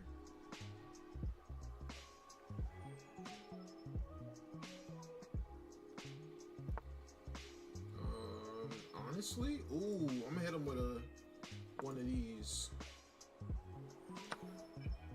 Oh, well, that's fine. I don't know how I feel about any of these moves. I'm not even gonna lie. I'm gonna go here. And hopefully he takes. Interesting. I'm gonna go here. I don't know what I'm doing. That's fine. I don't really care. I have 14 seconds.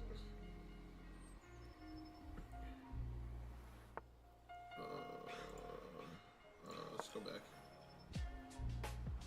Is he gonna go there? Yep. I had a feeling he'd do that. That's fine, bro. Not tripping at all. 12 seconds? Oh my god, please. Take. I'm so scared. Please. 11 seconds. Go here. That's fine. Go here. Might have been a mistake. It's okay. Take. 5 seconds.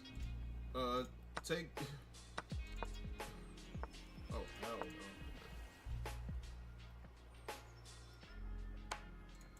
Let's go here. 2 seconds. That's fine. Take.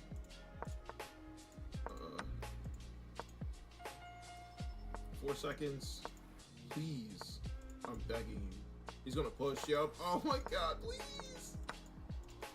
Oh my god, I'm so cooked. Can he mate me with 6 seconds?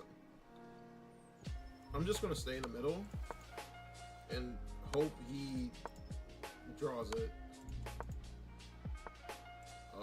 He's trying to push me back. It's not good, bro. This is not good. I'll go here.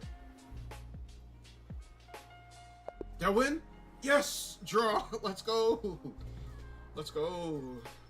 Rematch me. Come on. Run it back. Run it back. Run it back. He declined. Alright, I guess. Alright.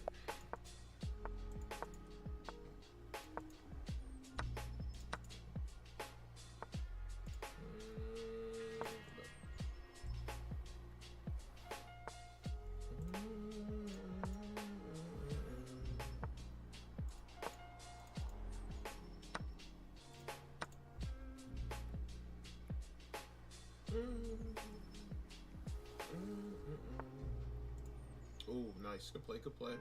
I'm gonna go. Let's go here. What will he do? Nice. Take. Awesome. Go here.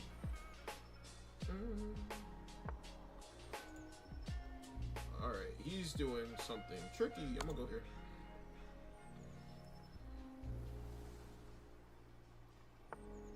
Take. For sure.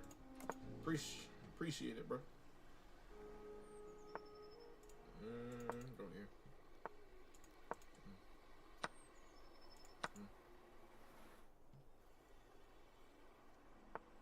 Interesting. Here. Nice. I'm gonna go here. Nice. Come on. Yes. Let's go. Let's go. I'm gonna go here.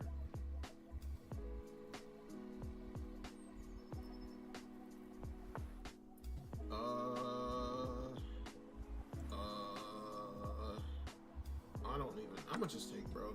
It doesn't matter. It's equal material.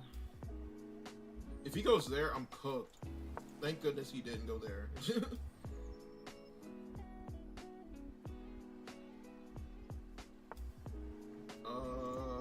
We'll go here. Take.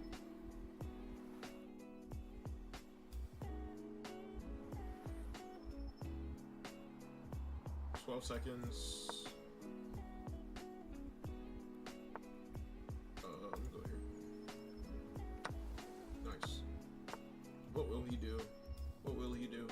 What will he do? Nice. Check.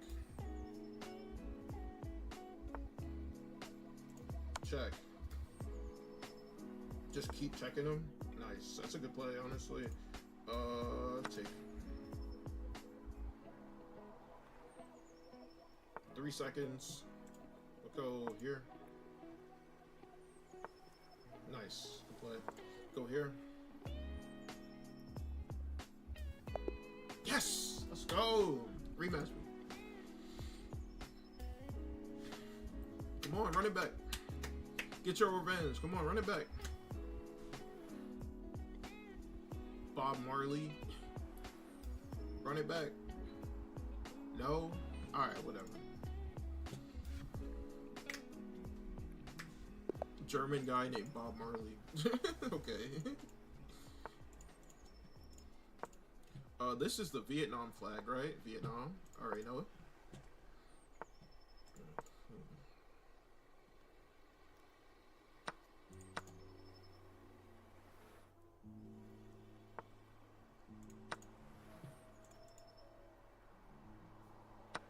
Okay. That's good. It's fine with me. You could go there. That is free. Yup, I saw that coming.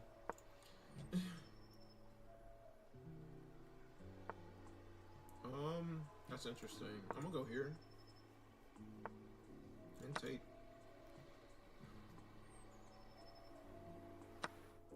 Nice. That's an interesting play. I'm gonna go right there. Wait, why did I do that? I just gave him my... Oh. That was a big blunder. It's your boy. Big blunders. Only the biggest blunders. Bro, I'm so cooked. Please. He's gonna go here. Dang it. I know where he's gonna go beforehand. I think I might get mated. Yeah, I got mated. I saw that coming. Let's rematch. Alright, run it back. Thank you.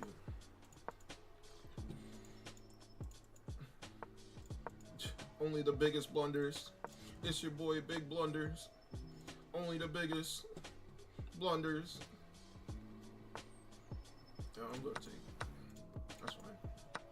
I don't really care. I'm gonna go. I don't even know, man. I feel a blunder coming.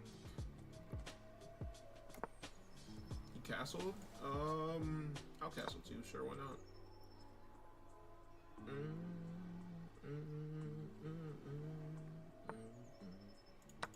Sure. Take, yeah, that makes sense. I'm gonna go. I don't trust any of this, honestly. I'm gonna go here.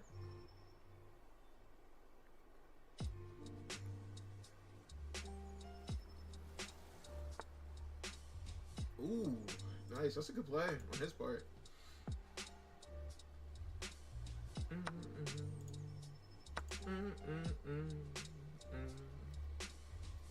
It's your boy Big Blunder, aka the biggest. Only the biggest blunders. Will he take? Nice. I don't like this position, honestly. So here's what I'm gonna do. I'm gonna put this right here. This is a bad idea. Yo, this is such a bad idea. What am I doing?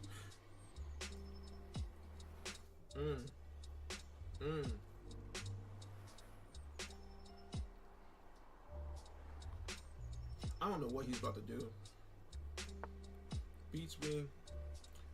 Ooh, I just peeped. This was lined up this whole time.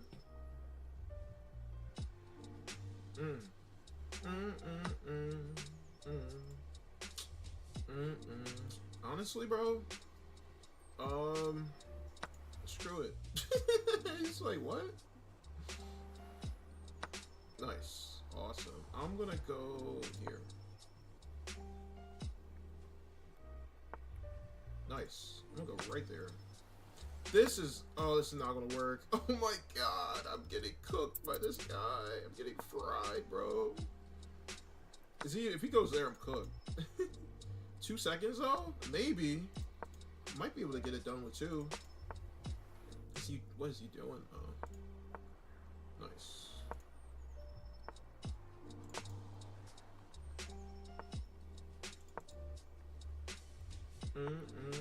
Oh my god. I might be so cooked. I don't know what's going on right now. Nice. Did I win? Who won? Oh, I ran out of time. Dang. I was not looking at my time. So he's up 2. First time I lost on a blunder.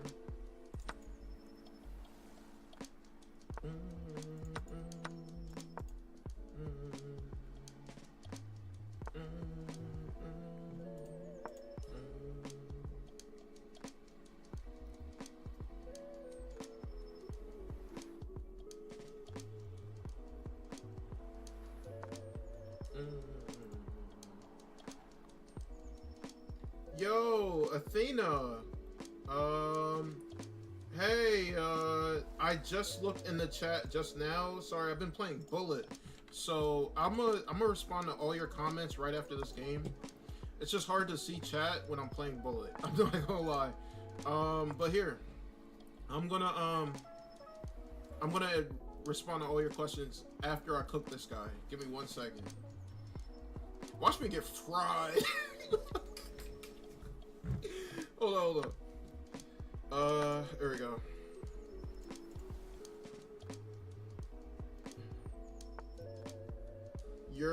What's going on, gang? That's really nice to hear. My God, always keep you happy for real. Plans for today. Yo, I'm gonna respond. Let me fry this fool real quick, though. I'm gonna go here.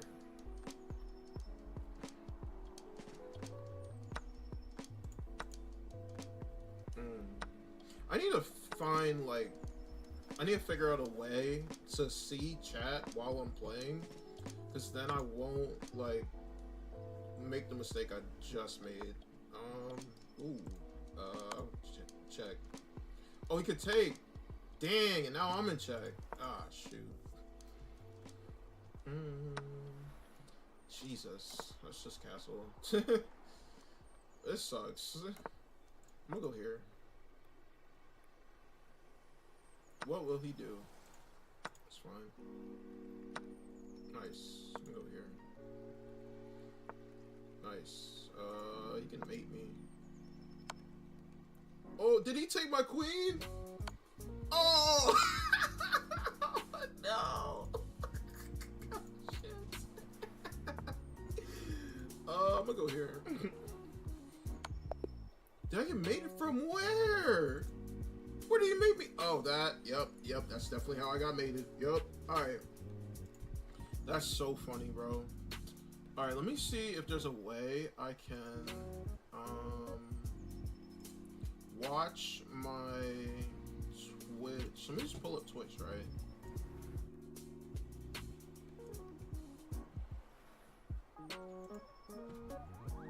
You've been blocked? You have blocked whispers from strangers. That's cool. How do I whisper? Uh-oh.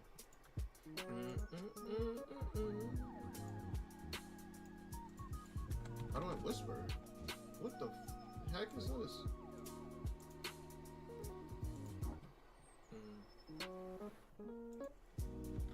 Yo, sorry, could not see the stream chat. Boom. This sounds cool.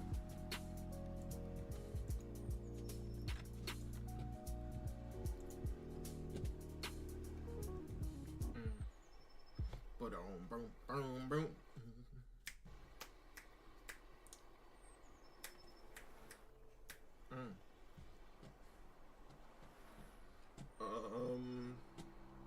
Yeah, I guess they're gone now. I mean, too late.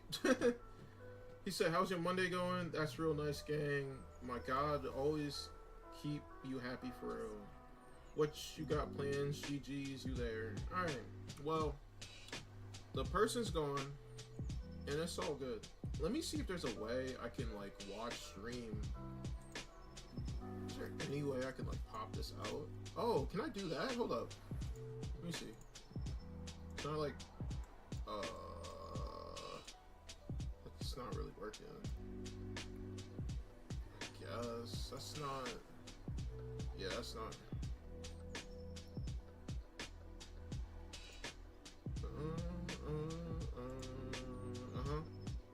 Hey. If there's some kind of way to. Actually, let me add this guy. He's frying me. I'm gonna add him so I can play him again.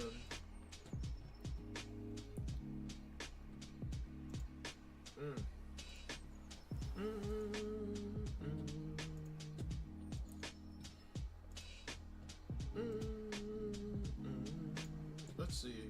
I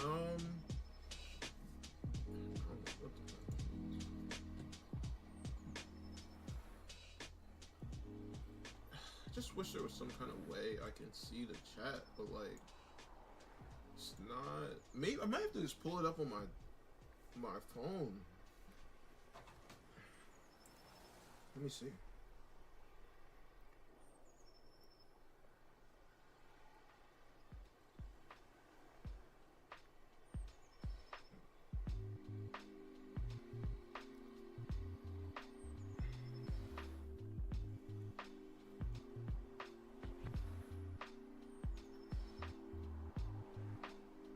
Alright, let me download Twitch on my phone, and then maybe I'll be able to see the chat that way.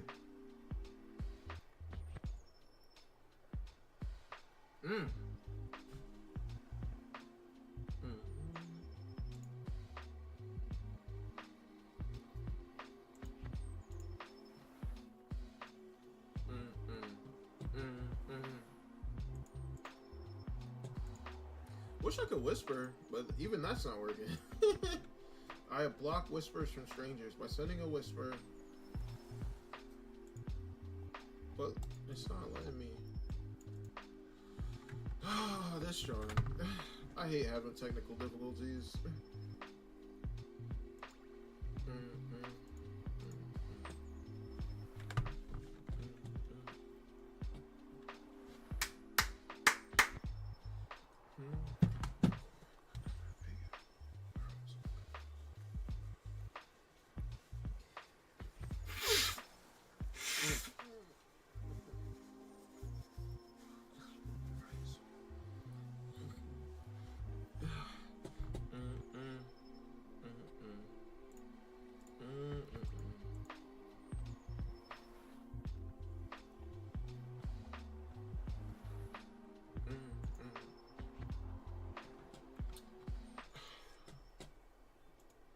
Song was sick.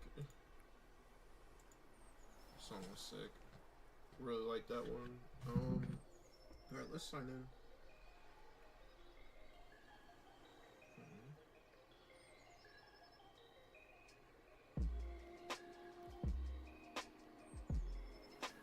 Yeah, let's do that. Alright, so I have the chat up on my phone now, so should be able to see people's messages.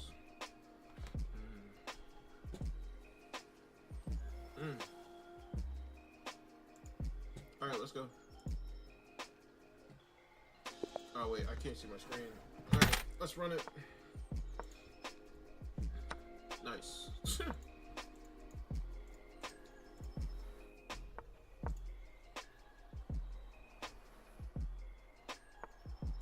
Ooh, I'll go there.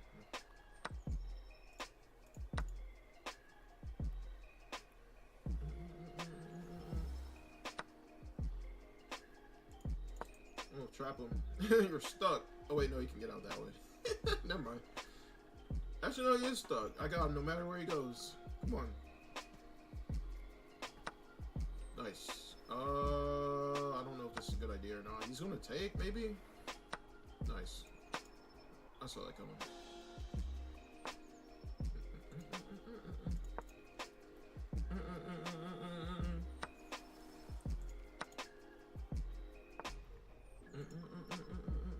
Let me go here.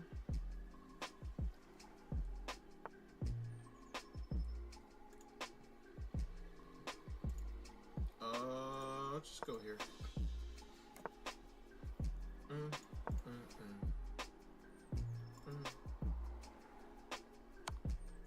Dang! I wasn't expecting that.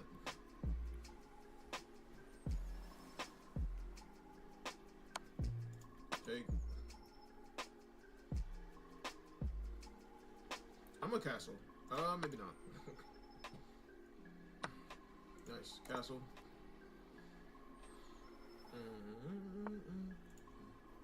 Go here. Oh, this is a bad move. Oh, that was a mistake. No. Oh my god. What am I doing?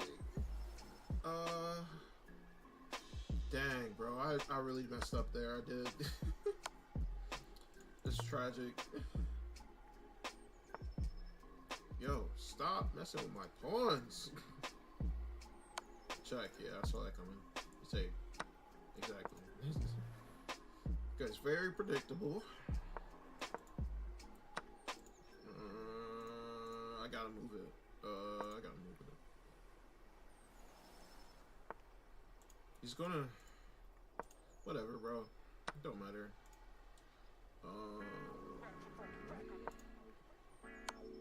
Dang. Let me go here. That's fine.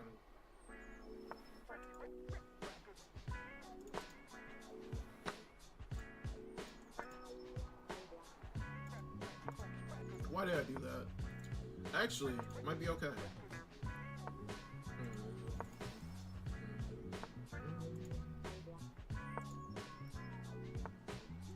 He has 6 seconds. I need to make some moves. Oh god. This might be the end. I'm gonna take and hide.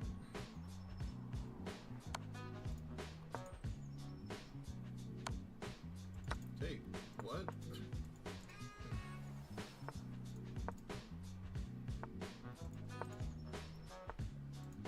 This is so bad.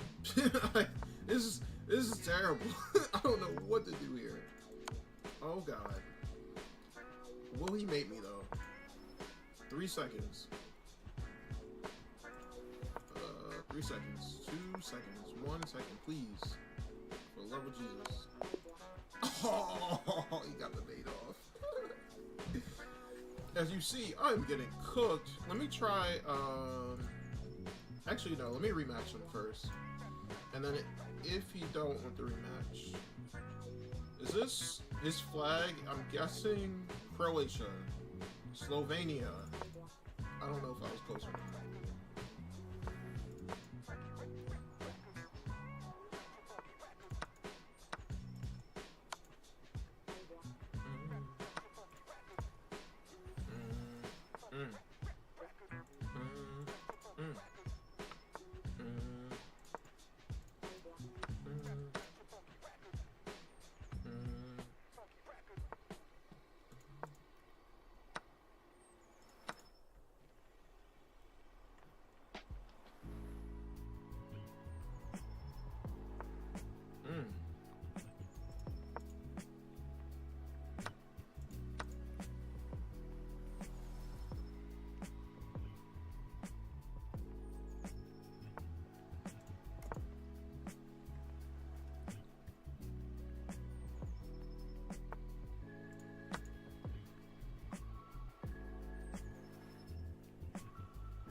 I'm gonna go here. Nice.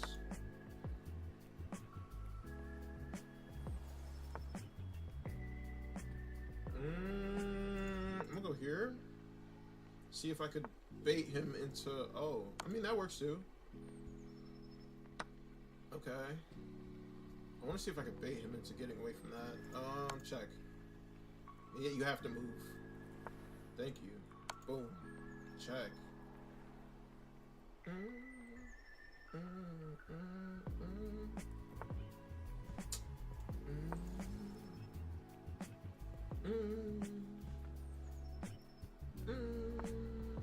Here's what I'm gonna do. I'm gonna go here, right? If he, well, what will he do? Come on. Let's go. Give me that. Now run it back. Run it back so I can beat you twice in a row. Ruby Moon, hey, how are you? I'm great. Just playing a little chess. I just did another video before this, spreading awareness of autism and aggressive behaviors. And now I'm playing a little chess to unwind.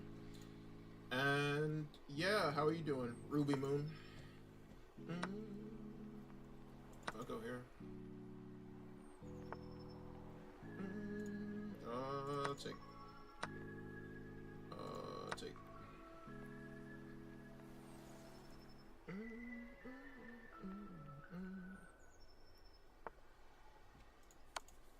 Take, check.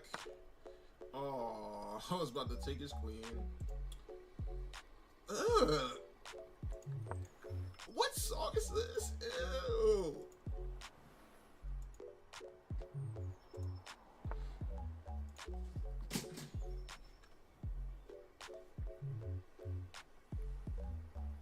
I thought I heard my brother at the door. Why did I do that? I was not paying attention.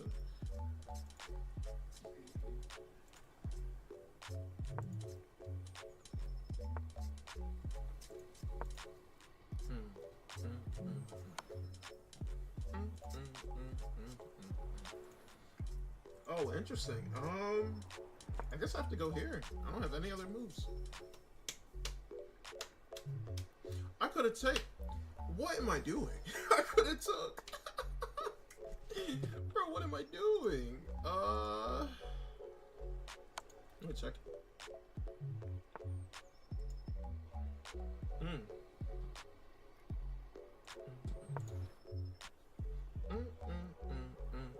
That was a mistake too. What am I doing with my life right now?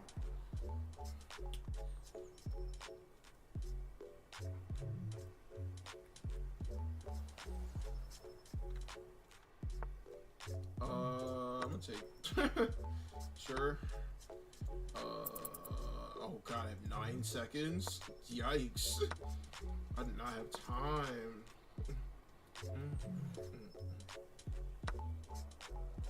Interesting. Check.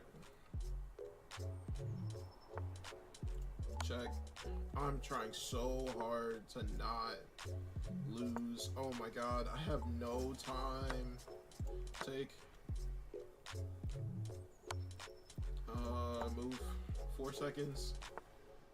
I'm gonna go here. He's gonna take. Right? Okay, I saw that coming. Oh my god, please check. I'm gonna take. That's fine. Check. Oh, 1 second, please. 1 second. Oh my god. Bro, I have 1 second. Move. That's fine. Oh, move. 2 seconds. Oh my god. I'm trying so hard right now. Take. Nice, that's fine. Go! Oh my god. Oh, I should have taken. It's okay. No! Damn it, bro. Fuck.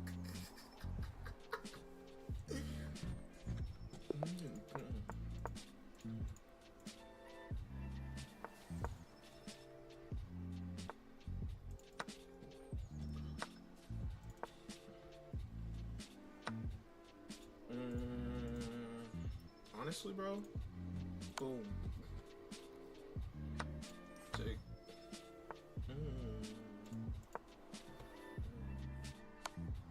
Interesting play. I mean, didn't do anything, but okay. Take. That's fine. I really don't care. Yeah, I messed up my castle. It doesn't matter. Check. Yeah, get out of here with that. Let's go here.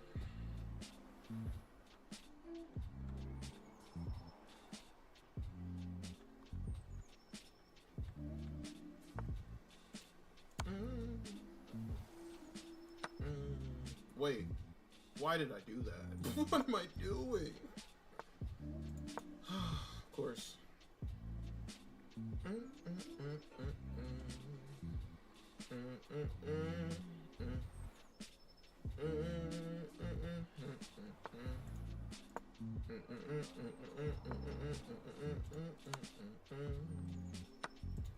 I'm gonna go here.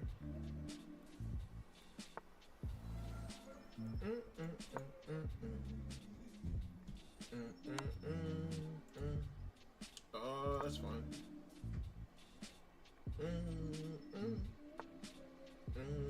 See, he knows what I'm trying to do. I'm gonna go here. Nice. Ooh, he got me good. Oh, he got me so good. It's all good though. I'm cooked, bro. I think I'm cooked. I think he's trying to go there. Go here. Yeah, I saw that coming. Saw that coming a mile away, bro. I'm gonna go here. That's not a good idea. Let's go here.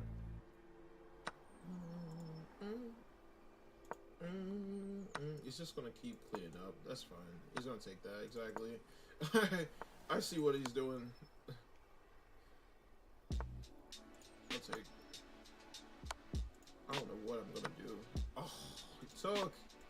I'm cooked. Nice. Good. Alright. So I can force a draw somehow.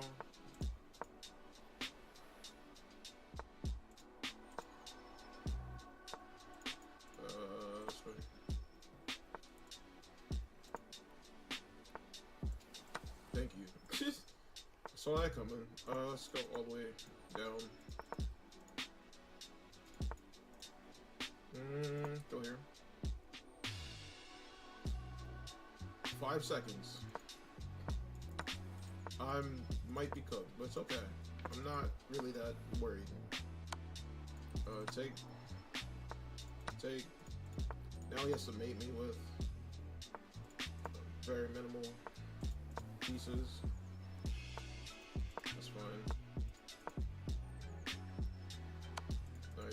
Alright, they're back.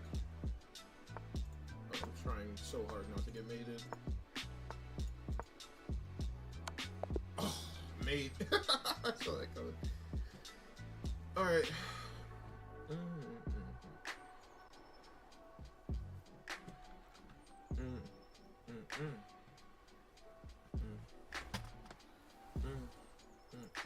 Let me check.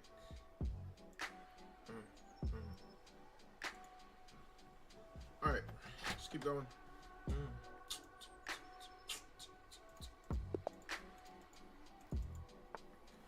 Trinidad? Botswana. I am so bad at guessing flags.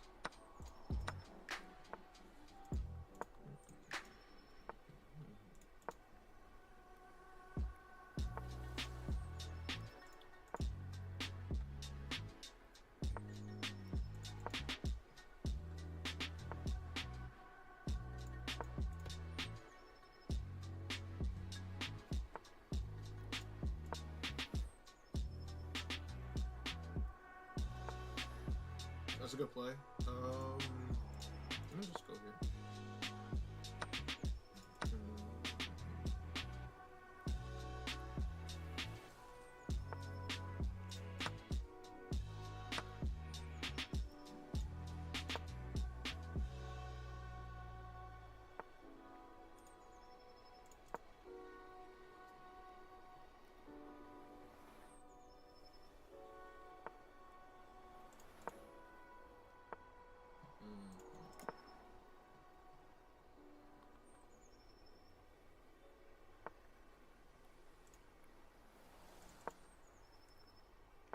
I don't know why I did that, honestly, but it's okay. Let's keep going.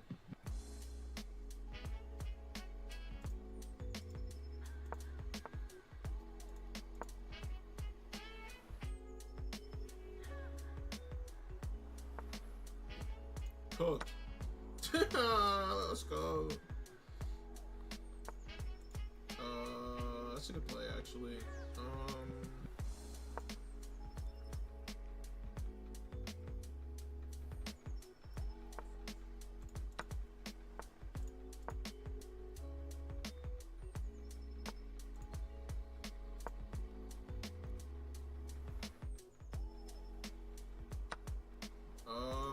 Take? Huh? The heck is he doing? Let's go here. Maybe I can mate him? Maybe?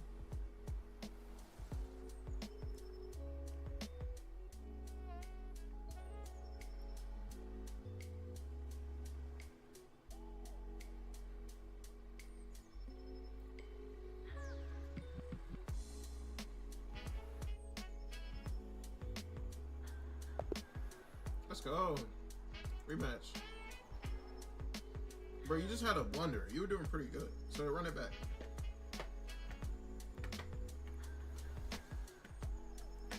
My man from Botswana.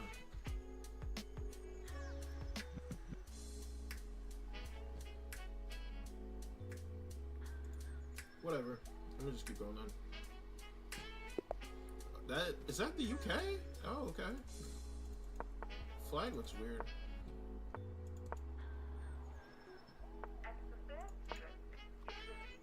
What in the world is this guy doing? Okay.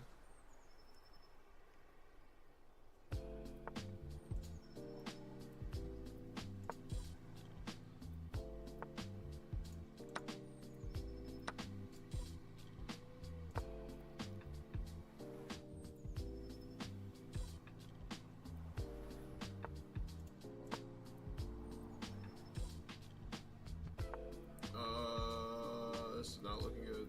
Oh, here. Oh no, I was not paying attention. Dang. That's so unfortunate.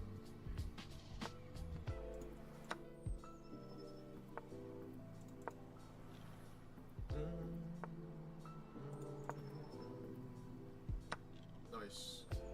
I gotta take. I can't just not take.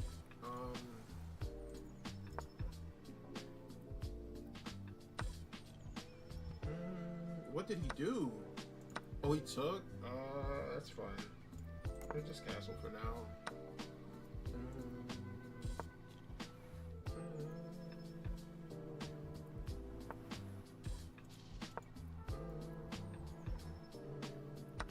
That's fine. I saw that coming, honestly. We'll go here.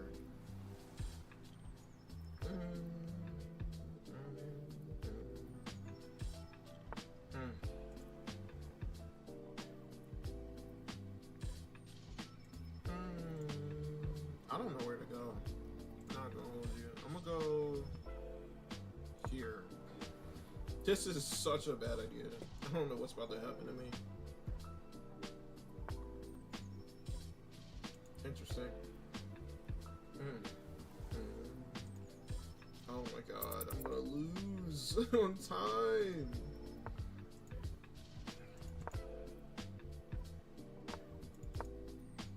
Bullet is so hard. Nice.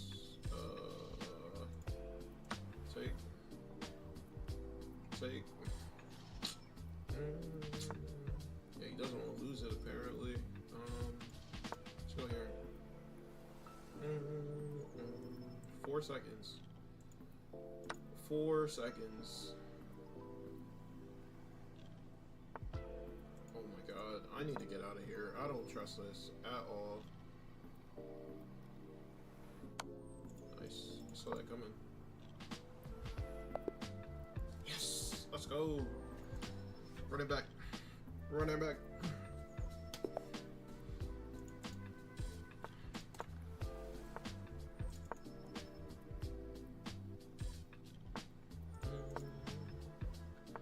This guy loves to push his pawns. So that was a mistake. He's gonna take. Maybe not. I'm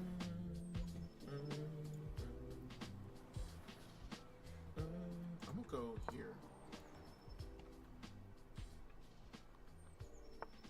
That's fine. That's totally fine. Alright.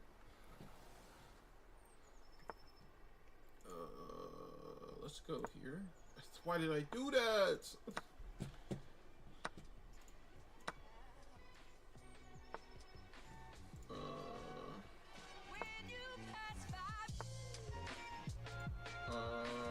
That's an interesting play on his part. I'm gonna go here.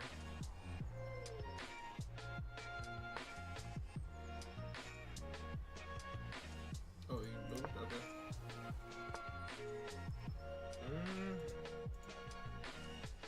Yeah, I don't know.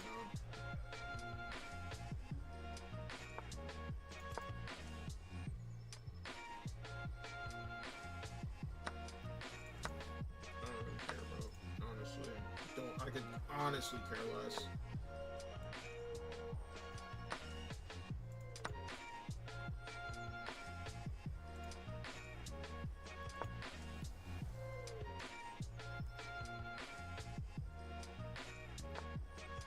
Interesting.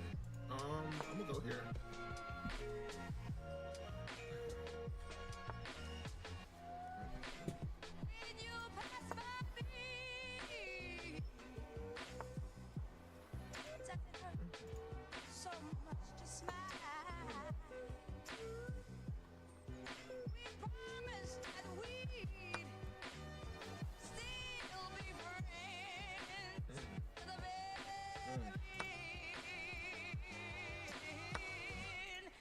Let's go.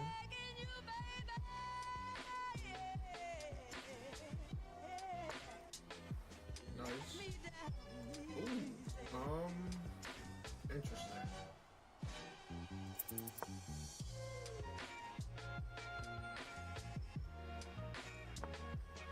Nice.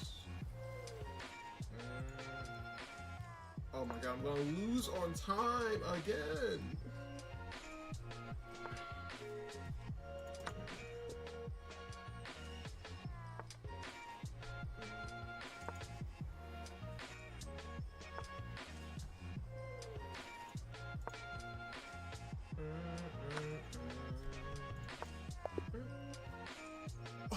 I just moved.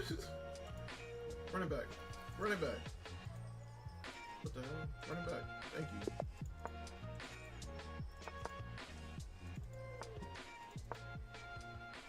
Alright, so it's 5. I'm gonna probably play like 2 more games and then stream something. Oh, dang, I really got no moves. Wait, there we go.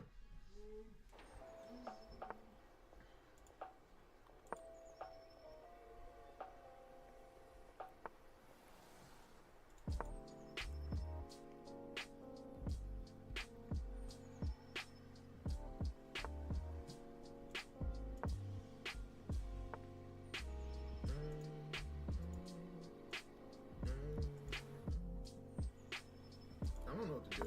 I'm just move back.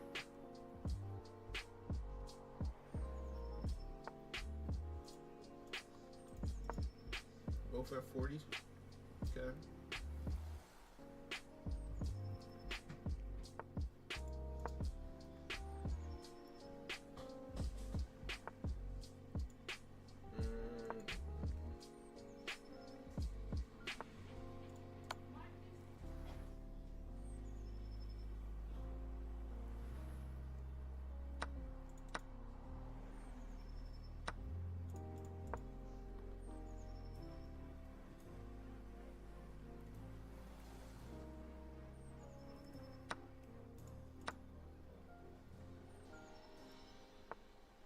Nice, good play on his part. I was hoping he didn't see that, but he did.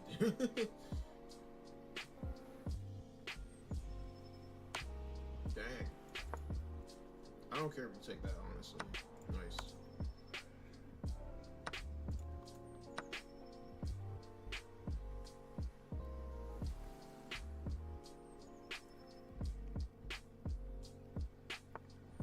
I need a castle. Like, soon. Let's go. He ran out of time quick. Run it back. Run it back. Run it back. Run it back.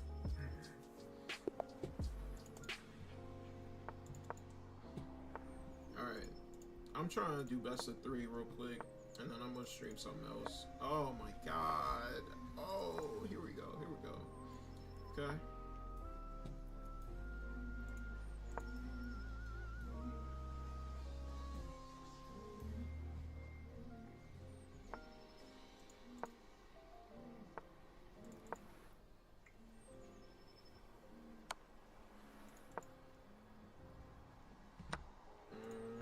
Ooh, this is, oh my god, this is so bad. This is so bad on all fronts, please.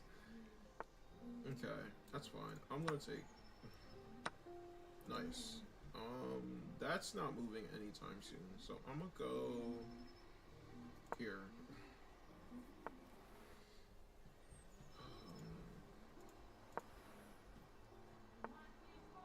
What is this?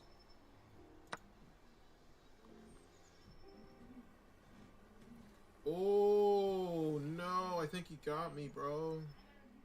Because if he goes here, I'm in check both ways, and there's nothing I can do.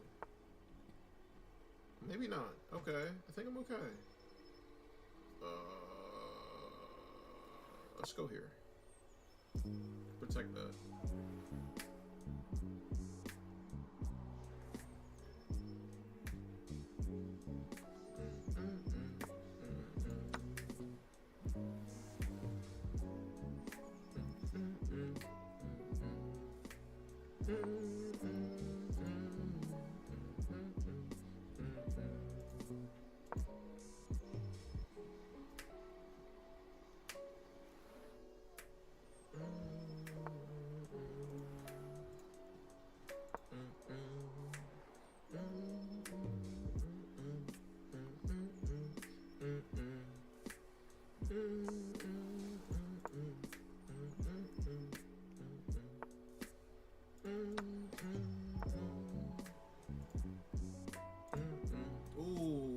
That's a dirty move. Let's go. Did I get 3? Let's go. All right. I think I'm done.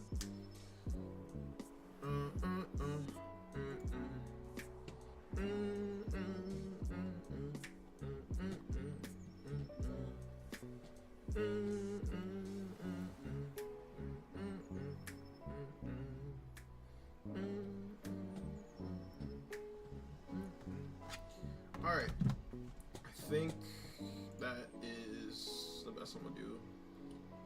Dang, I've really been playing for 40 minutes. I had no idea. Alright, let's make this a little smaller.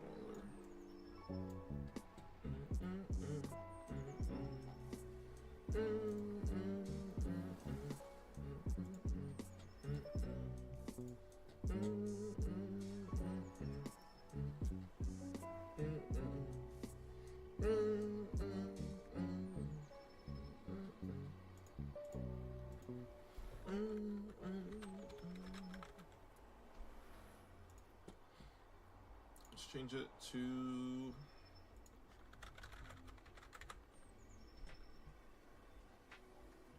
I'll go just chatting again, that's fine.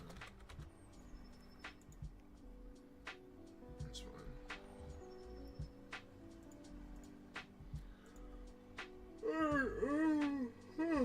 Excuse me.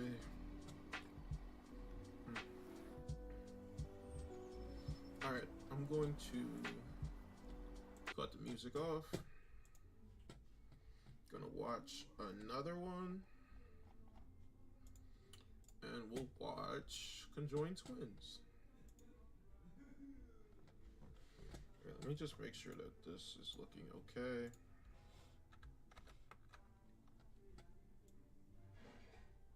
That is why I gotta double check, make sure that looks okay. Oh wait, and then this is cut off. I hope it wasn't messed up the whole time. That would suck.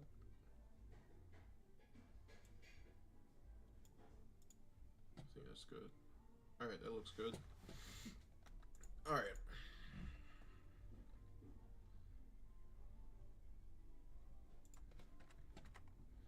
Alright, let me record. Wait, this is messed up again. There we go. Does that look good? Alright, that looks good. Alright, perfect. Just making sure I'm recording. Alright, we're recording. What's up, y'all? We're back. We're watching another one. This is Conjoined Twins who share internal organs. In parentheses, they are not a sideshow. I personally don't know much about Conjoined Twins. Of course, I've learned about them. One thing I do know is that they tend to share the same legs. They both control their legs. And I've heard that they both can tell what they're thinking, which is amazing to me. But if you don't know, you know, conjoined twins are, you know, twins where at birth they were essentially born together and they share the same organs. They both have two separate brains, but apparently they know what each other are thinking, which is amazing. But they have you know, they share the same organs, share the same legs, share the same arms, but you know, they have two heads because they're twins essentially. They were basically two infants that were born together essentially. So yeah, I hope to learn something. I personally don't know a lot about conjoined twins, but you know, I hope to learn something. Yeah, so let's do it. So is the correct terminology conjoined twins? I guess it's the most socially acceptable. We're just called we call ourselves hipsters. Hipsters? What? I've never heard that phrase before in my life. Hipsters? Could you describe to somebody who's not familiar what a hipster is? We're joined at the hip. Yep, I was just about to say that. Joined at the hip. But Lupita, if somebody wants to be your friend, what is the first thing they should do? I'm pretty open to friendship, so they don't have to do anything. Just respect goes both ways. When somebody meets you for the first time... Alright, so this interview is over Zoom or some type of I don't know, video chat. This is not in person. Was this during COVID? 5 years ago. Yep, this was during COVID. So I guess this is how he was doing his interviews during COVID. I wondered how he did that, and this makes sense. What do you want them to know? That goes both ways. When somebody meets you for the first time, what do you want them to know? We are people. Does that mean there's people who treat you like you're less than human? Yeah. That's horrible, honestly. Like I always say, people with disabilities are people first and foremost.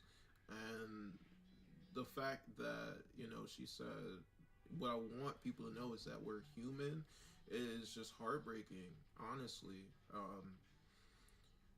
It's not right. It's not right. They should be treated like humans. Like people, really. Like, that's just not right. We have been personally actually called aliens looking people, how we are freaks. We have been referred to as abominations, things like that. I'm sorry. That is horrible. Oh my god. What? Like, people are saying to them, to their face, that you're an abomination? Like, that is disgusting. And so sad, honestly. Because look at the smile on her face. Like, these clearly two people. It's not right. You have to deal with that. That's just not right. That's what I said. Like, what? It's a part of life now. It's not right. Try our team for 7 days, and if you're not impressed, you don't even have to pay us. We will help you strategize, ideate, script, film, edit, and distribute across all social media platforms. And the only Okay, alright, so we got interrupted by an ad. Let's keep going. How would you describe the emotional impact that had on you? Why is it in French? What is going on right now, bro? Describe the emotional impact that had on you. Growing up, it stung. It like as because feelings like words do hurt. Mm-hmm. But now it's more of be more creative. It's not. Yup. She's saying, man, that's not original. Man, you gotta be funnier than that. That's a good way to take it. And it's not right that she has to, or that they have to endure that kind of treatment. That is just not right at all.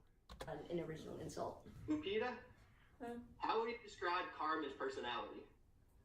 Loud, like my mom. Very opinionated. She doesn't give a damn about anything. Or anyone. She'll do what you gotta do. Now, yeah, that's it. Carmen, how would you describe Lupita's personality? Good question. She cares a lot. I'm not compassionate, but she really is. Wow. So they're like opposites, essentially, personality-wise. Interesting. She'll understand why people do what they do, even if it's not the nicest things, I guess, and look at the bright side. Is it easy for you to make new friends? It's, I guess you can say it's easy, but it's just more of a, will they stick around? Because it's... So she's saying, like, it's not so much her that's the problem. It's the other people being too judgmental. So she's always open to making friends. It's just other people are, you know, they have that prejudice. Yeah, this obviously an adjustment. When we hang out with friends, sometimes... Oh, jeez, hold up. It's obviously an adjustment. More of a, will they stick around? Because it's obviously an adjustment. When we hang out with friends, sometimes we'll stay home and hang out at home or their house. But when we're in public, it's an adjustment for them to see that people are staring at us, talking about us, or taking pictures of us. That is so rude. My goodness. Yeah, like I've said before in other episodes, On top of just having a disability, especially one that affects your appearance, there's a lot of societal, I don't even know, like just misconceptions, misunderstandings, a lot of societal mistreatment, honestly. And as you hear, people are taking pictures of them out in public.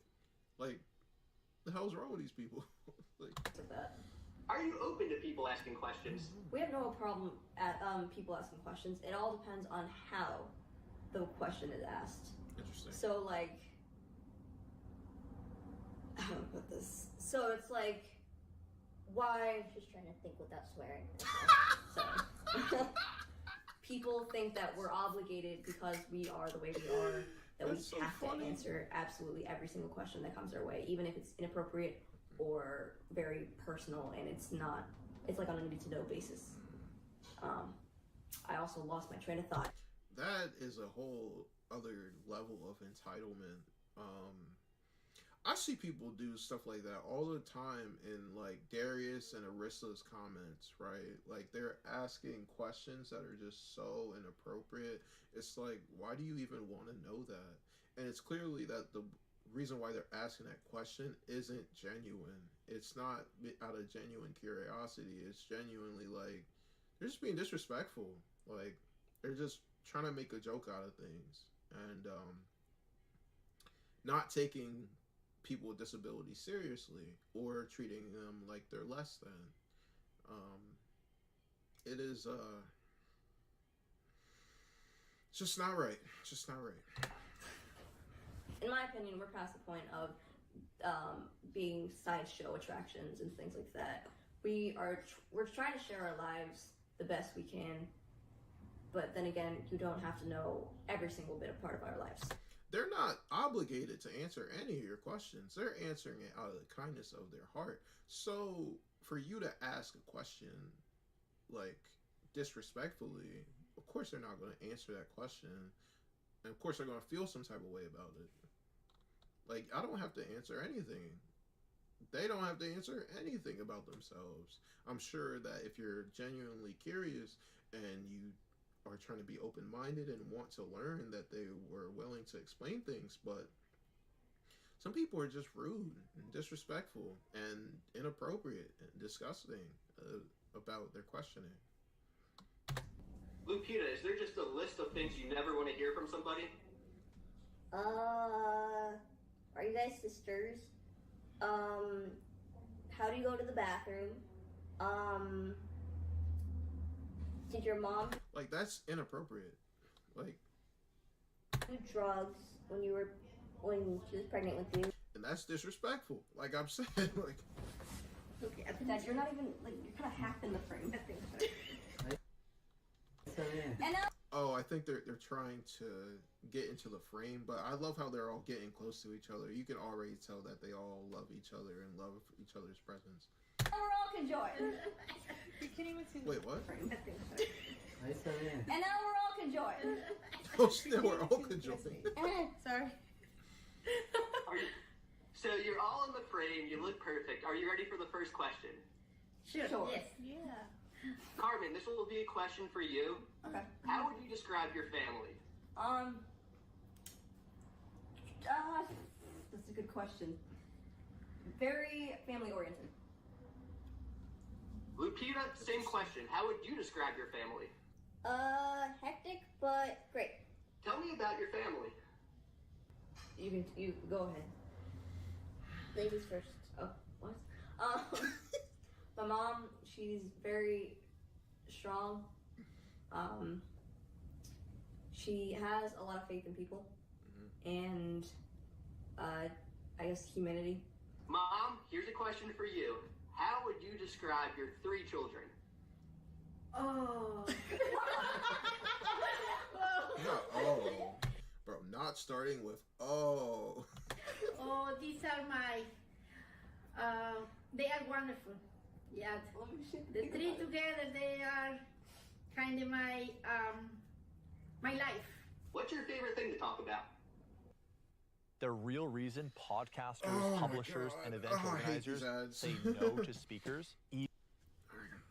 Animals mostly. I guess it's because they don't speak. Wait, what? What's your What was favorite the thing to question? talk about? Okay. Animals mostly. I guess it's because they don't speak. And because they don't have the ability to speak, they can't judge you out loud. You can see it in their eyes, though. See, there's that humor you were telling me about. When did you start using humor to diffuse a situation? Okay, we've dealt. That is such an interesting question. Man, Chris is so good at asking good questions. Dealt with a lot of mental health issues for a long time. It's kind of like a coping mechanism instead of just kind of lashing out, if that makes sense. So do you have any mental health diagnoses? Yeah, we have depression. We have untreated anxiety right now. How would you define depression? Man, these are great questions. Whew. This guy's like Nardwar out here with these questions. My opinion, an overwhelming sense of doom. If that makes sense. That does. That a lot of things can't get better, but then again, I'm locked in my own head. But you gotta just think it can if you just keep on going. Lupita, how would you define anxiety?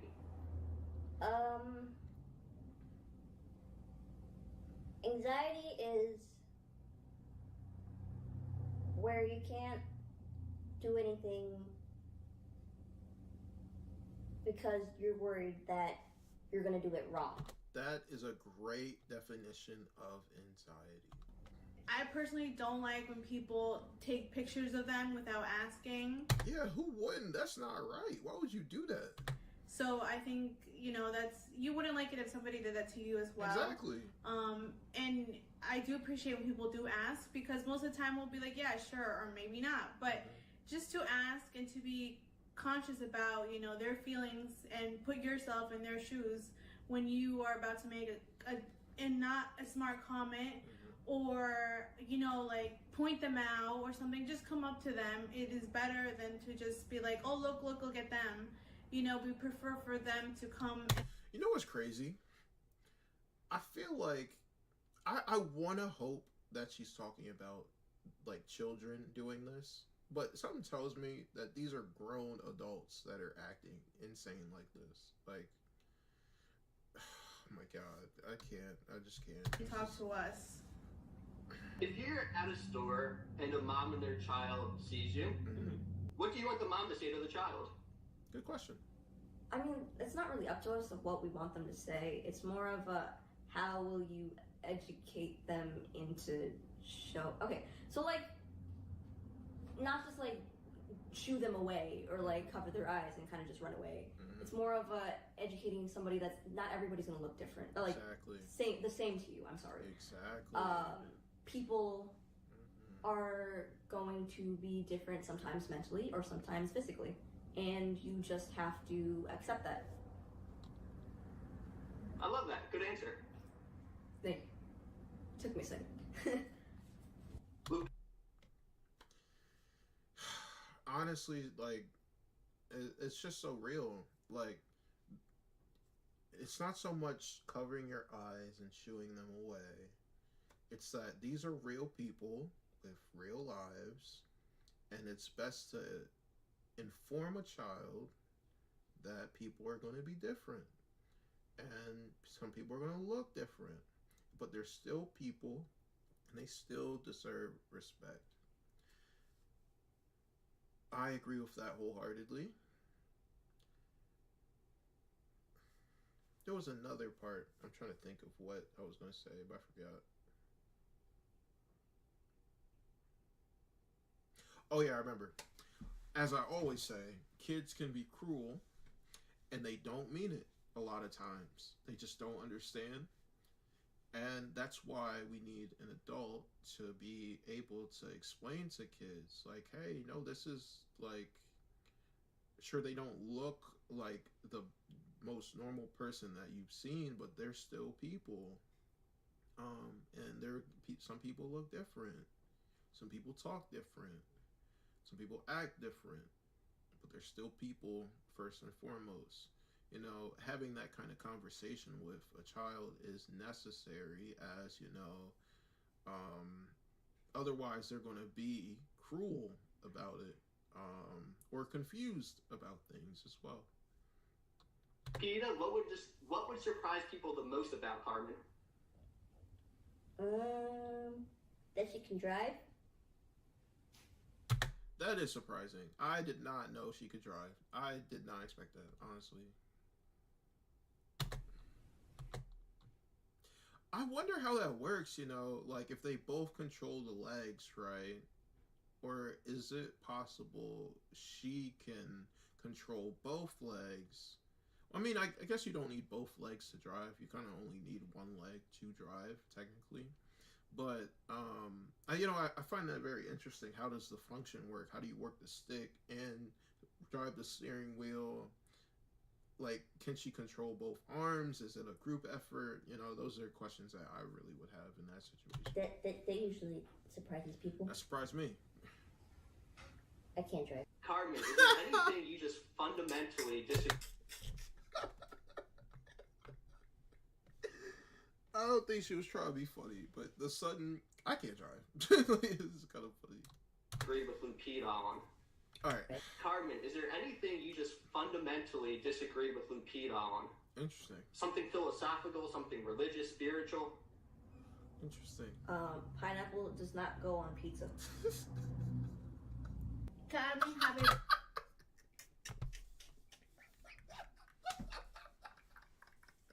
Something philosophical, something spiritual, something religious. Pineapple doesn't go on pizza. The other girl. It's so funny, bro. What? Very, All right, let's go back. It's so funny. Carmen have a very good attitude, like a lawyer. Yes. If you had one wish, what would it be? It would be to reach a place in life where we're independent and also taking care of my family so they don't have to work anymore. That's real. I love Lupita because it's always, everything is. That's what's up. Awesome. Take care of the fam so they don't gotta work no more. Love it. Okay, no problem.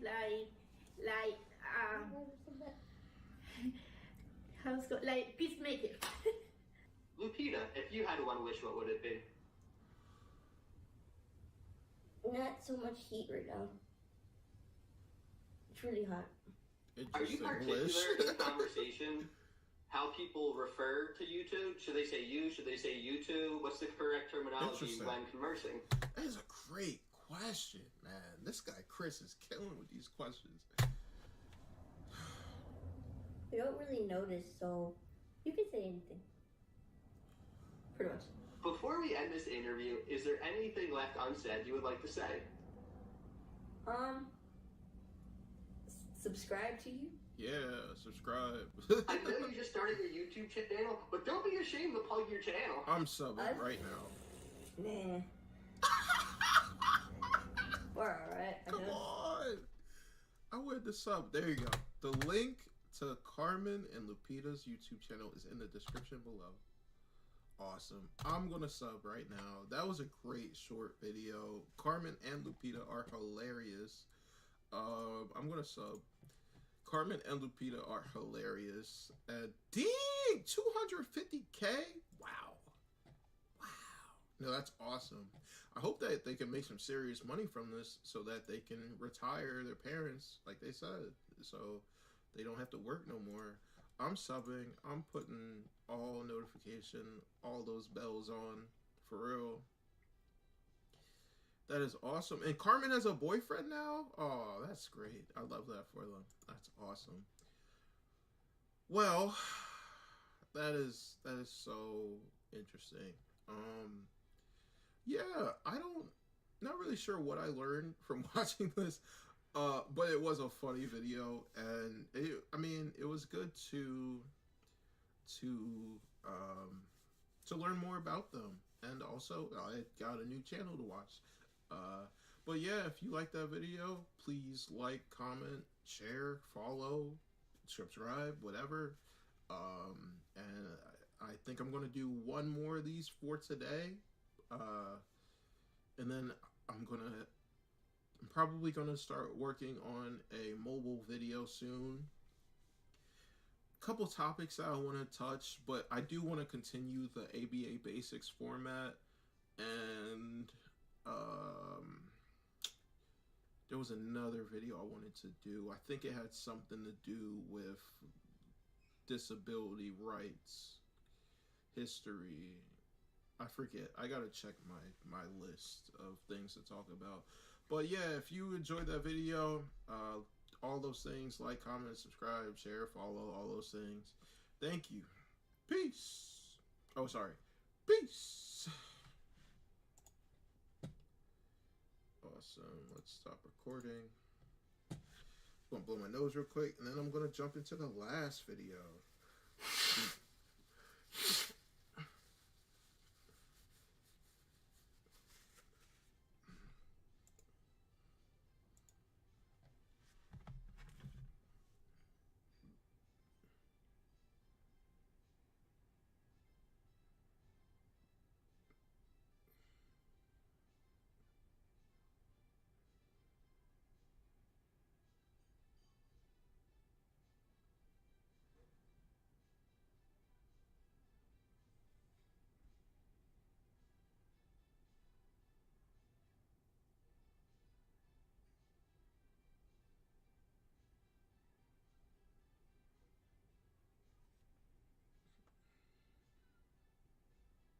See, I just want to shoot a text message real quick.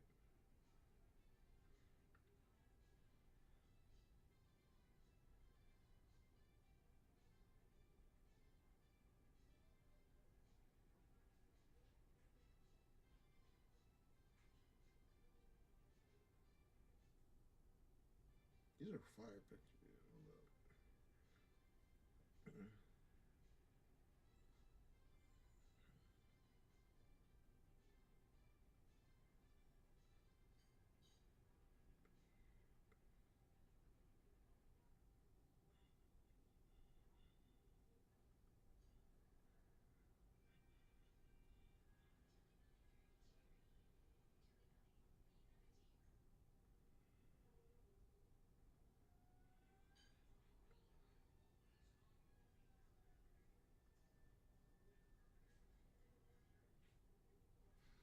All right. Just wanted to shoot that text. All right, let's let me blow my nose again, and then we're going to run into another video.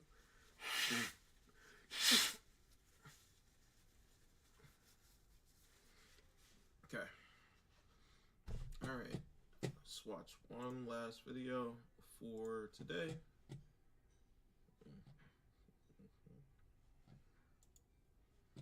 So Reggie's story. Now I have seen Reggie before.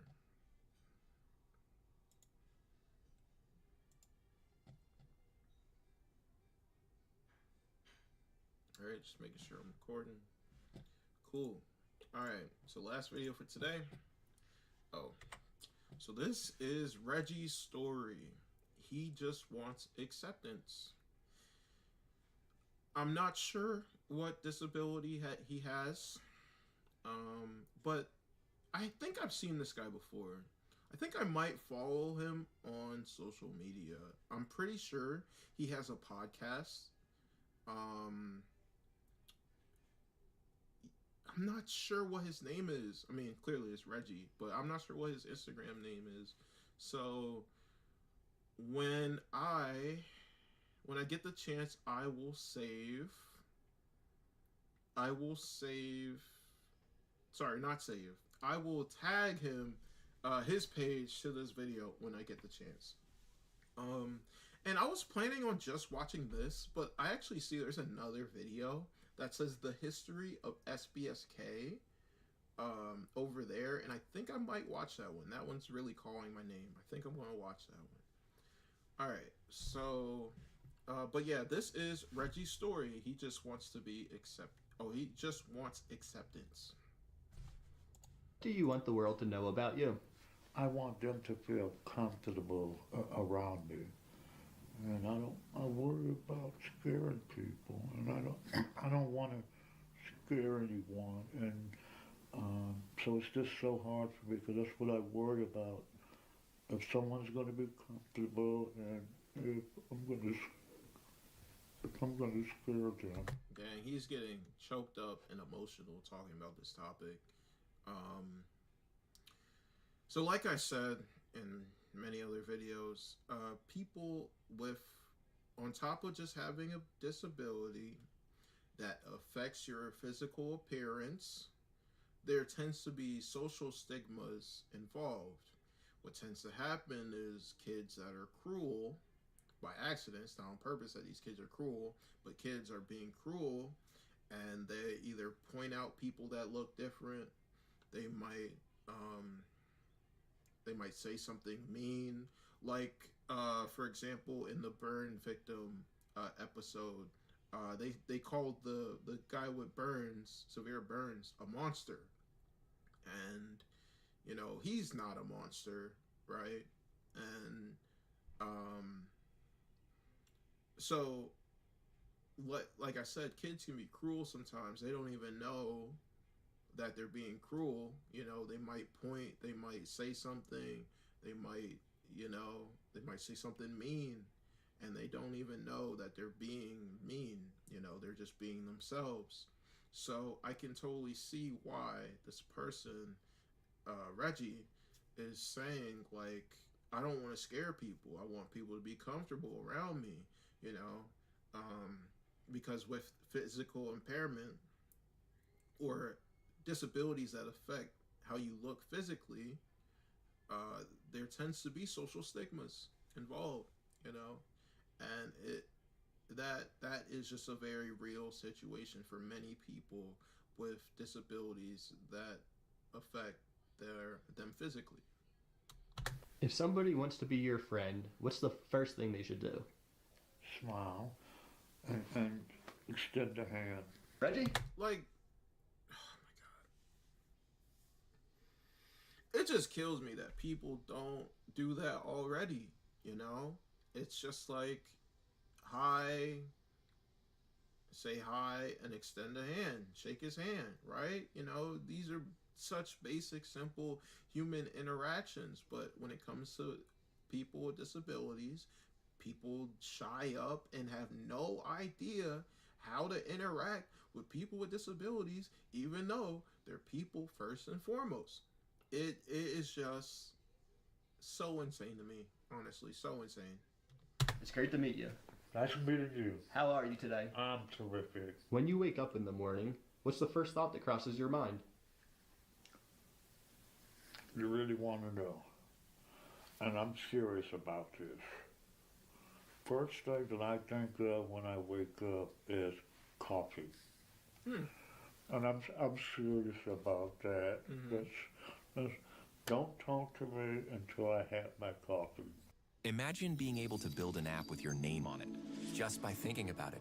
Meet Base 44, The most important question I'm going to ask you. That's so normal. Don't talk to me until I've had my coffee.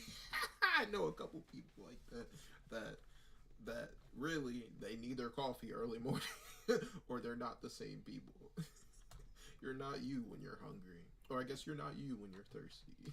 Don't to me until I have my coffee. The most important question I'm going to ask you today. How do you like your coffee? Cream and sugar. A little extra sugar and cream just to make it light brown and hot. When someone sees you, they look at the outside, but they don't never get a chance to know who you are until they talk to you. That's facts. And that's how it is with and without disabilities. When you see someone on the street, you just see their outer appearance. You don't know what they sound like, what they are like, what their interests are, what their abilities are, what they do in their free time, right? You know, you never know until you actually talk to them and try to get to know them.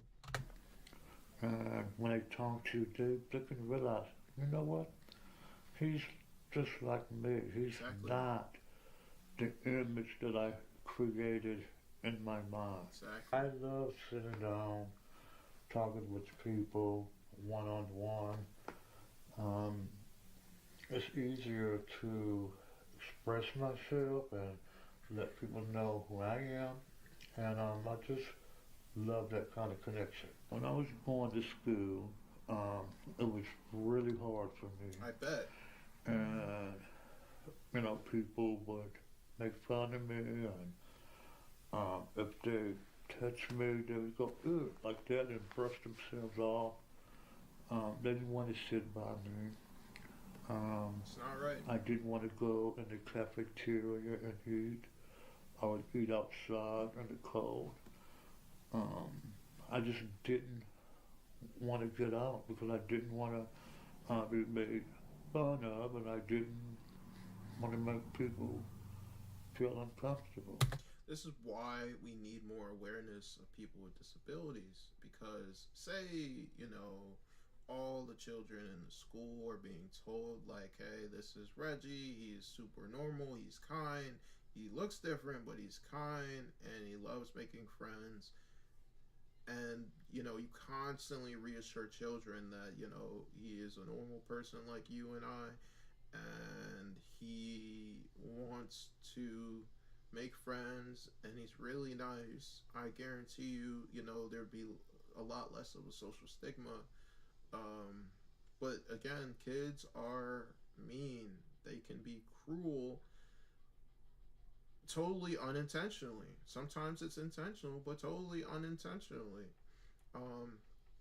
But you know, that is why we need more awareness of people with disabilities, especially so that, you know, kids can learn like, oh, this is normal. Some people just look different. Some people just talk different, act different, this and that.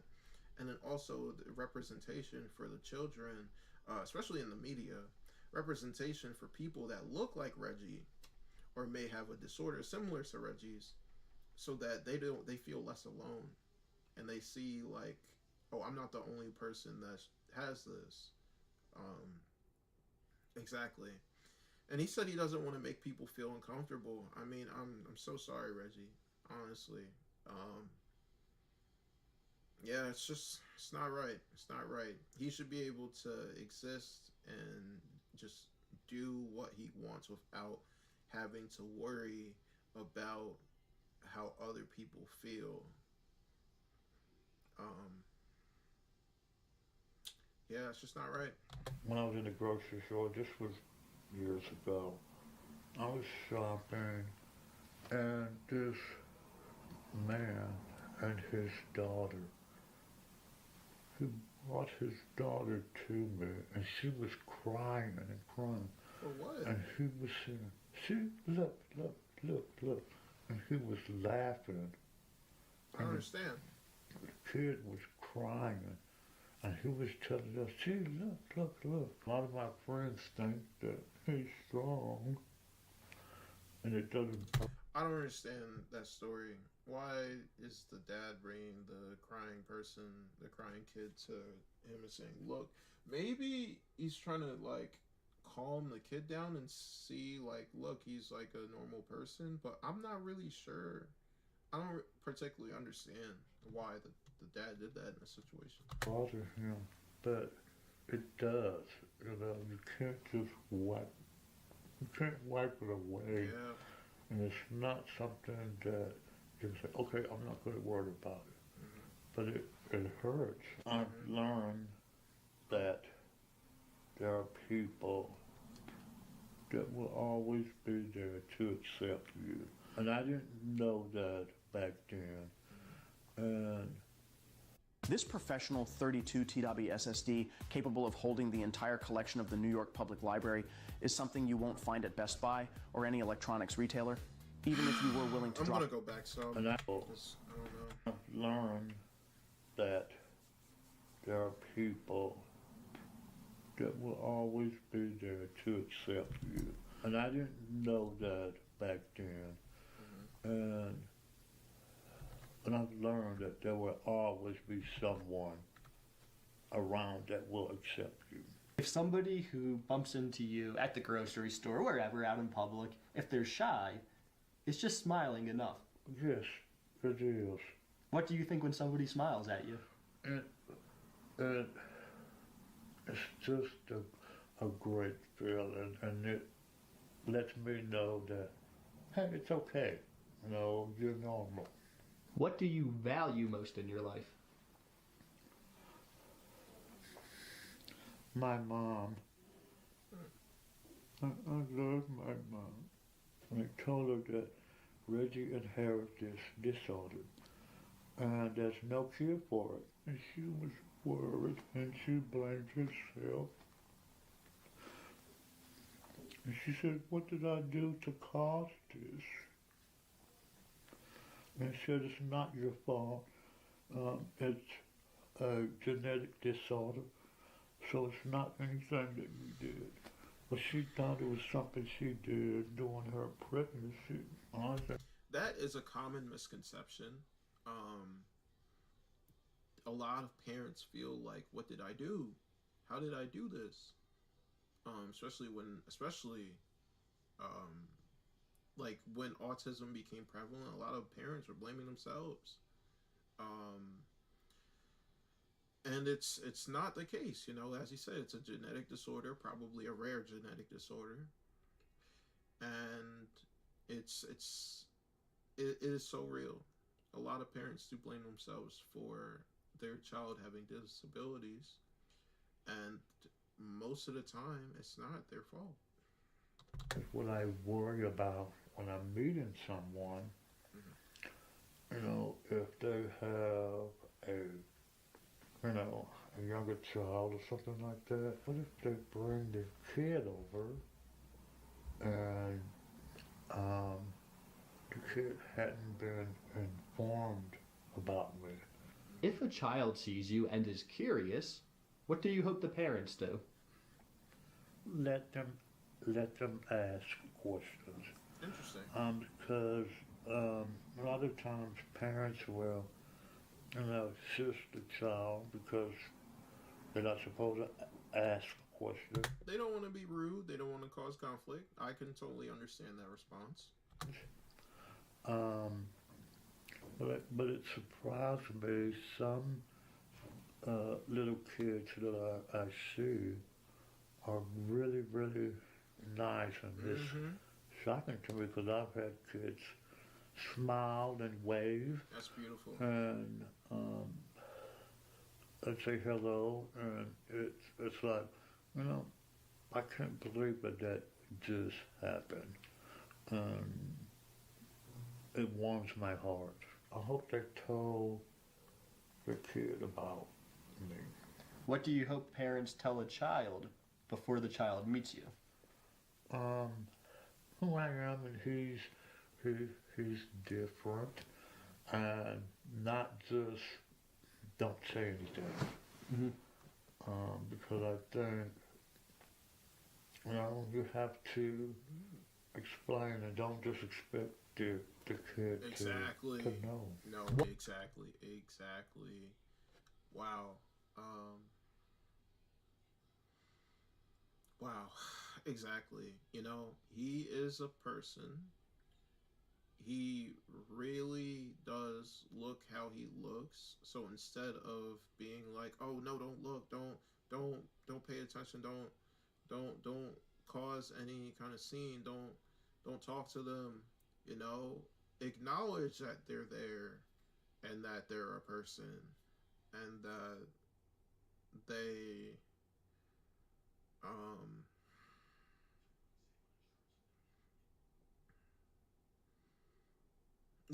be open to having conversation.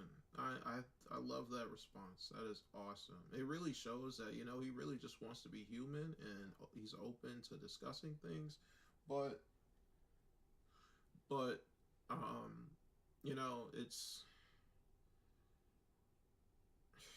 it is so difficult because I can't blame parents that don't know anything about disabilities, that all they know is that they don't want to cause a problem, and they don't know what to do in those situations. And I'm glad again that these kinds of videos exist, so to share, to spread awareness, and to really normalize people with disabilities and various disorders.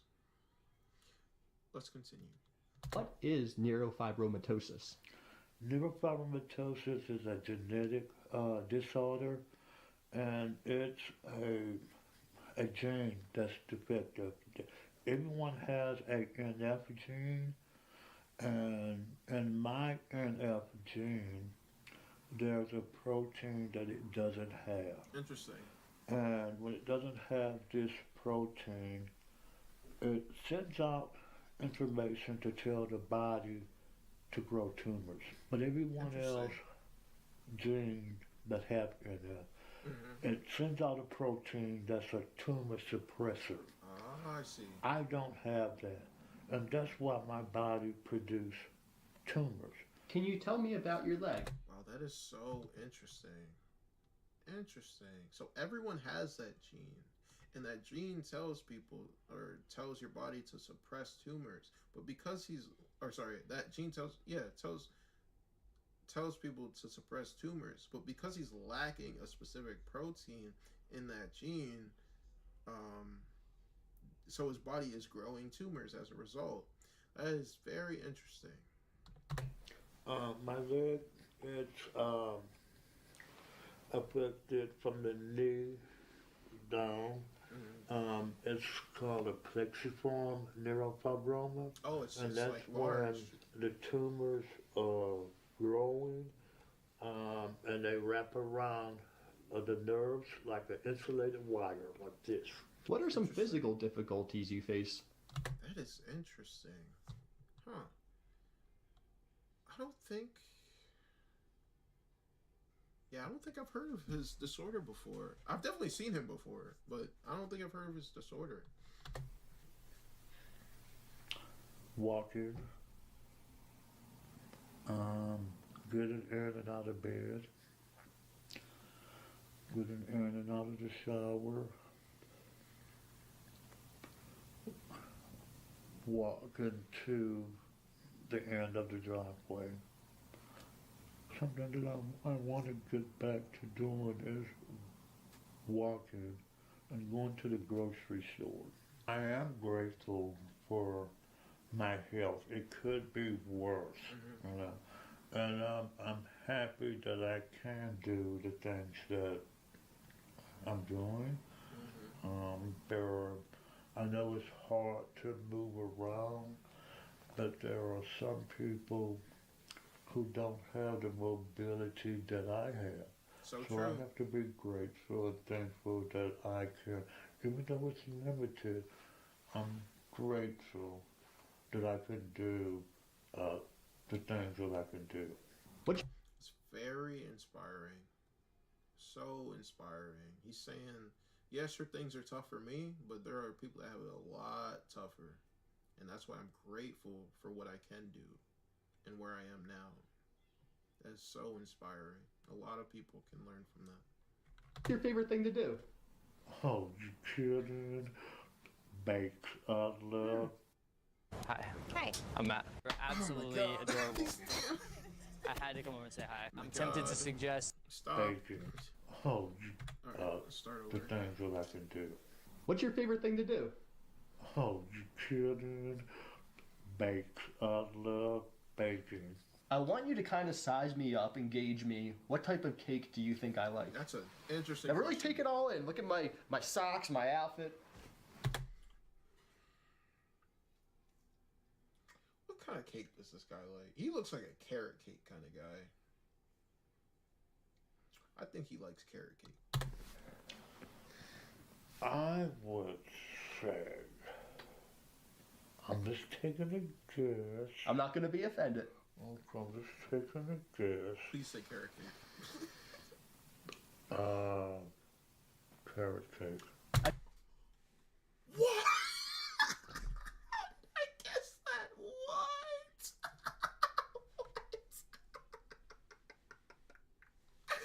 I guess he just looks like a carrot cake kind of guy. What? I do like carrot cake. I will always eat a carrot cake. He does? But my number one preference is ice cream cake. Ooh, ice cream cake is so good. Ice cream cake is so good. I don't know how both me and Reggie say carrot cake. That is hilarious. But interesting. Vanilla ice cream cake. You know, I haven't made that yet, but my sister, she wants me to make. She wants me to make that. I do bake cakes, and I love doing my Thanksgiving and Christmas dinner, and it brings the family together. That is awesome. I love that. I really do love that. That is awesome. And it just brings joy to me to see people enjoy my cakes and pies and my dinner, and it brings comfort to me to see people enjoy what I prepare. I relate to that feeling so much. I haven't cooked for very long, but I started cooking maybe sometime last year. But I love cooking Cajun food, and man, I love seeing people eat my food because, like, you know, Cajun food, a lot of seasoning, a lot of spices. It's very tasty stuff. Not so much if you don't like spice, but very tasty food. And to see the looks on people's faces, like, like it's very comforting. I like being around people, but I sit and listen. I don't like to take control. Why not? I'm just not a control type person. I join in, I listen, I analyze, then I respond. But I don't lead or anything like that. Why is it important for people to ask questions? Good question. That way they won't assume put an answer in their head, and they won't have the right answer. Yeah, so exactly. That's why I think you have to ask so you will know the right answer. Inevitably, there's somebody who's a teenager right now going through the same situation that you did when you were a teenager. If you could address that kid and look into the camera, what would you say? I would say, keep going on. Things will get better. Don't give up. Listen to my story and don't feel like that's the way it is. Don't feel like you're going to be that way. You have to believe that there will be better days. So don't just feel like you have to accept how you feel now. Just know that there are better days, and you have to believe that. Wow. Reggie lives in Houston, Texas, and is hoping to make friends in his area. His contact info is in the description. Oh, that's awesome. I'm glad that Chris helped him find friends. That is awesome. Well, that was a great episode. We learned about, I think it was called neurofibra something. I don't remember. But, yeah, I think that was, it's called neurofibromatosis. That's right. Very interesting episode. It was interesting to hear about Reggie's experiences being someone that struggles with this disorder, how this disorder came about, and how he lives his life, what he struggles with, what he loves doing, his strengths, his weakness. I really appreciate him being grateful. That is so inspiring, honestly. So thanks for watching again. Hope you learned something. If you liked the video, please like, comment, share, subscribe, all those things. I love to do these to spread awareness of various disabilities. I could be reacting to five people try to guess the one secret hidden person, those kind of viral videos, but I really do just want to spread awareness of people with disabilities, and I think that this needs more spotlight. You know, people need to see that people with disabilities are people first and foremost, and it means a lot to me. So that's why we're doing it. So thanks if you enjoyed watching this. Yeah, do those things I mentioned before, and I'll see you on the next one. Peace.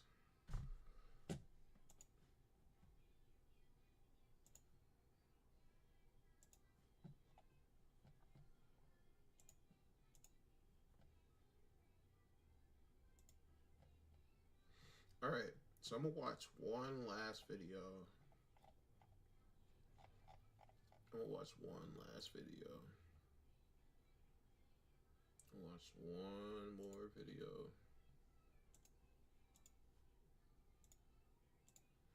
Yeah, I'm gonna watch the history of SBSK. Alright. You can try my team completely for free for 7 days. And if you don't like them, you literally don't pay anything. We are the only marketing company that will share all of our secrets and risk not getting paid for our work, because at this point... So the last...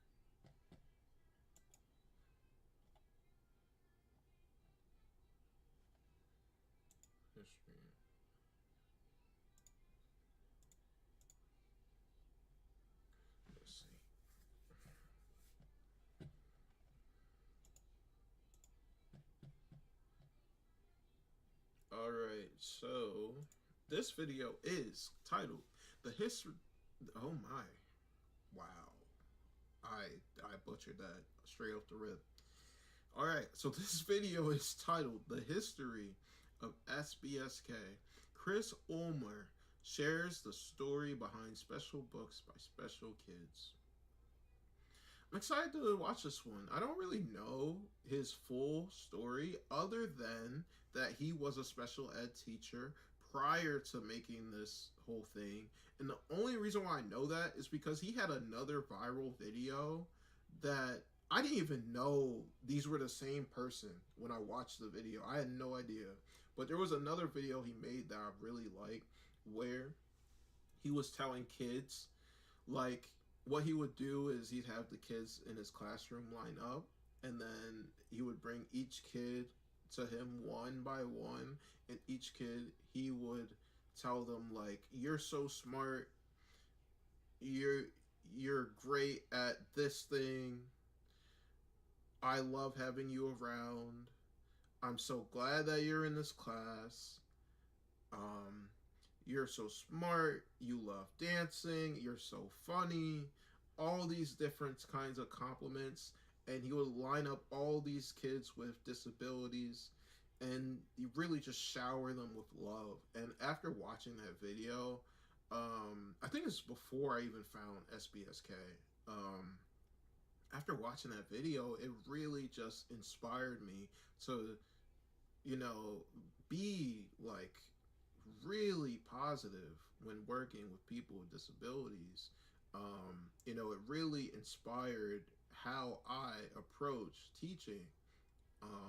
You know, I really do try to tell children, hey, these are your strengths. You're awesome at this, this, that, and this. You can do it. You're capable. You and really show them, like, hey, these are your strengths. These are your I just got distracted, I'm sorry. These are your strengths. This is how awesome you are. You're so awesome. Even if you don't see it, just know that I see it. And when I saw that video, I was so inspired by it.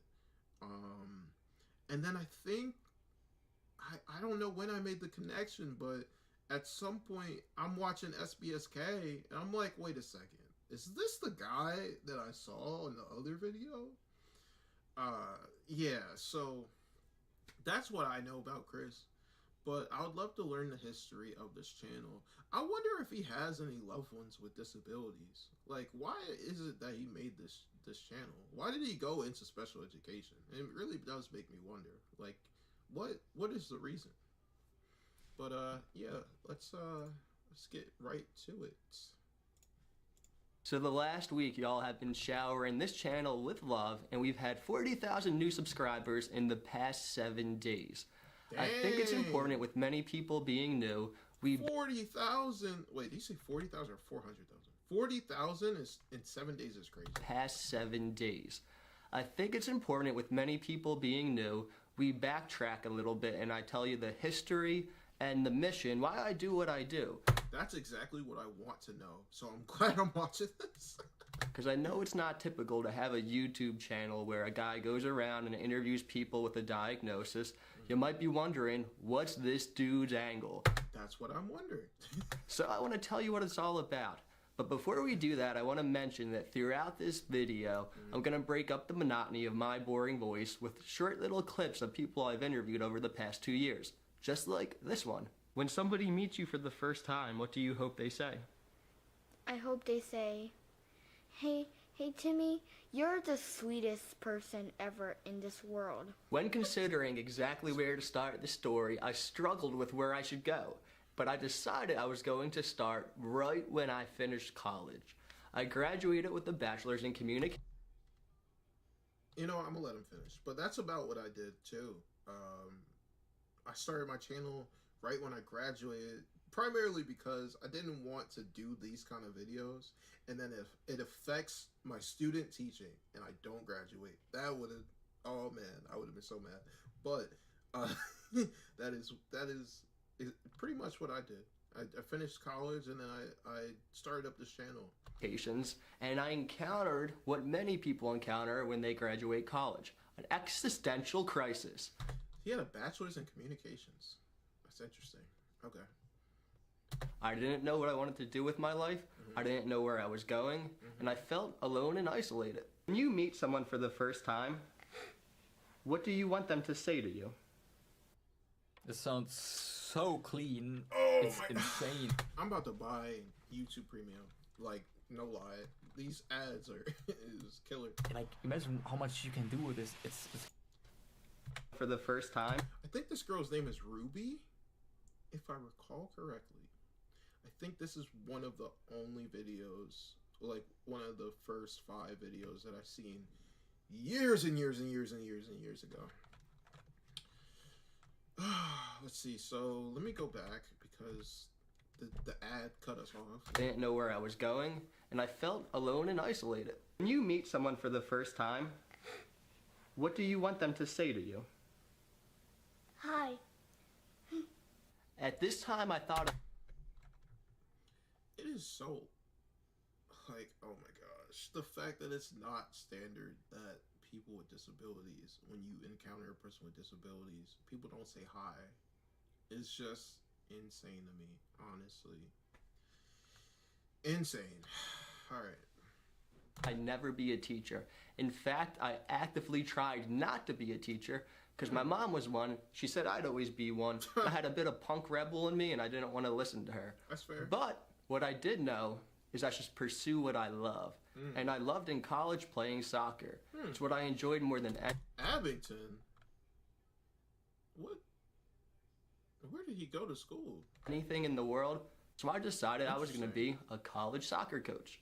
At the age of 21, I moved to a small town in Kentucky of 4,000 people and coached a college. While coaching, as fate would have it, the athletic director of the school offered to pay for my master's degree in education. Wow. The school only had 3 options. I wasn't going to turn down a free degree. Right? Exactly. And quite on a whim, I chose special education. And to be honest, I didn't think I would ever use it. I was just doing it because it was free. Right there in the camera. People from around the world. Hey. Wow. That is so interesting. So he chose special education just out of nowhere, and it's an interesting frame. Let me go back. But he chose special education just out of nowhere, and he was doing it because it was free. I mean, that's fair. Doing it because it was free. Right there in the camera, people from around the world are watching us. Yes. What would you like them to know about you? I'm a very creative person. I love my autism. Fast forward 2 years. I was still coaching, traveling all over the Midwest, and I was about to finish the free degree, still not intending to use it. But I had to do student teaching to finish it out. Yup. So I go into the classroom, and I'm bummed out because I don't want to have to be there every day for 3 months. But once again... Bro.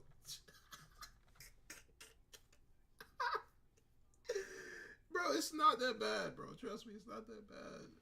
It's not that bad.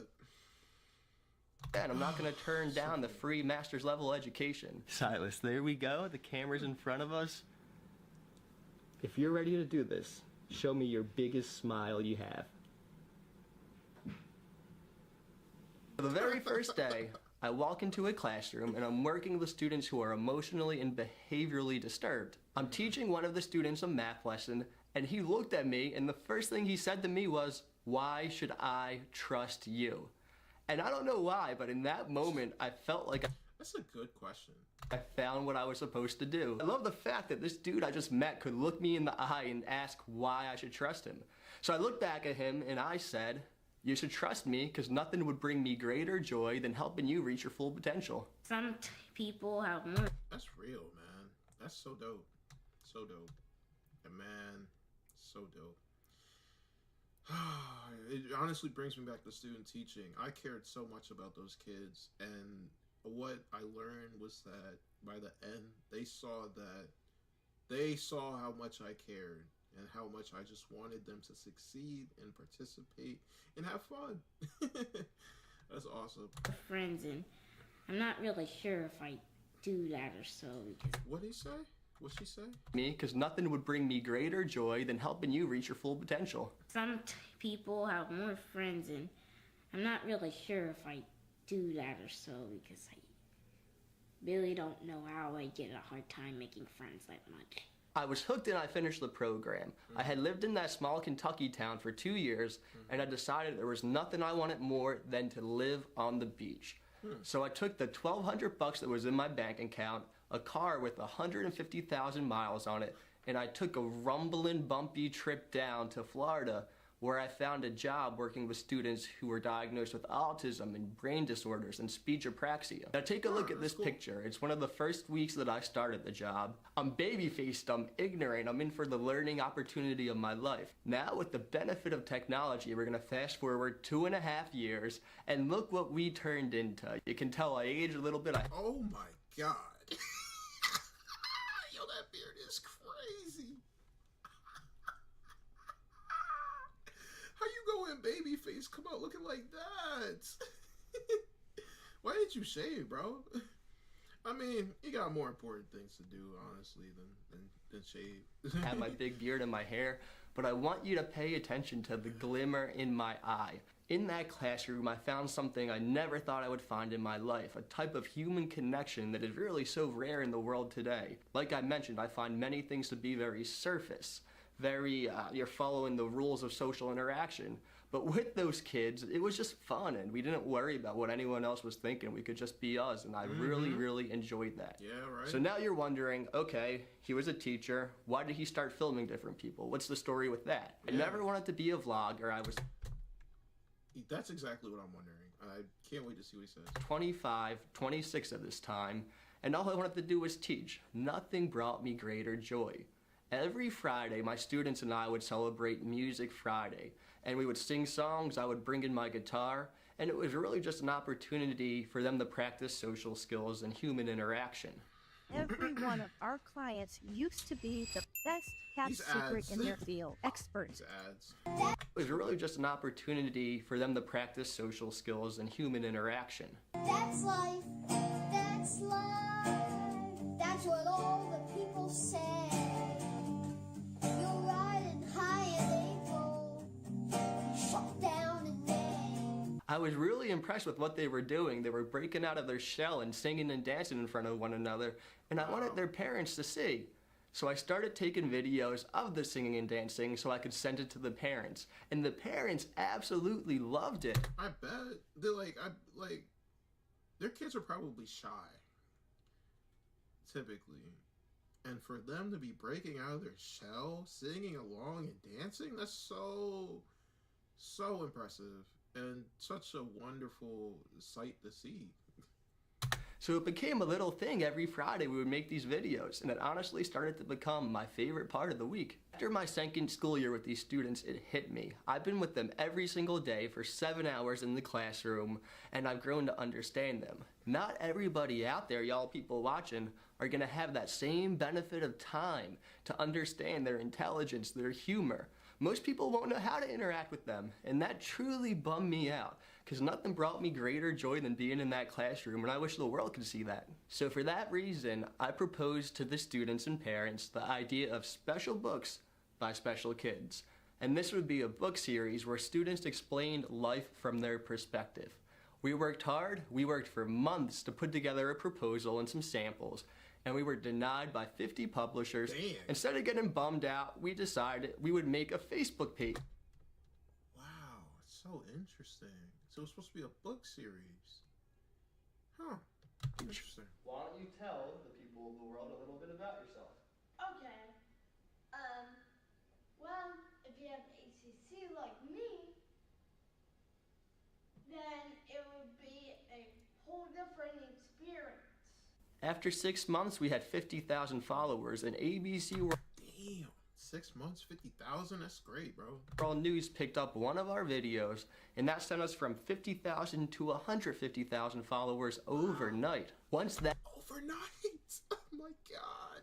These numbers are crazy. I'm glad that people like want to learn about people with disabilities. And that's awesome.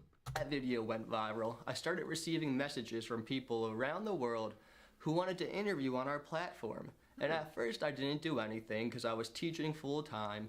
But after a few weeks it hit me. What if these are people who are in my community? What if it's my neighbor? So I went to my Gmail and I typed in Jacksonville, Florida. That's where I was living at the time. And there were 20 or 30 people who messaged me who had either a diagnosis themselves or a kid with a condition, and they wanted me to Wow, that is awesome. So you started local. Interview them. Well, I just like to see her laugh a lot. I never like to see her sad because when she cries, I'll cry.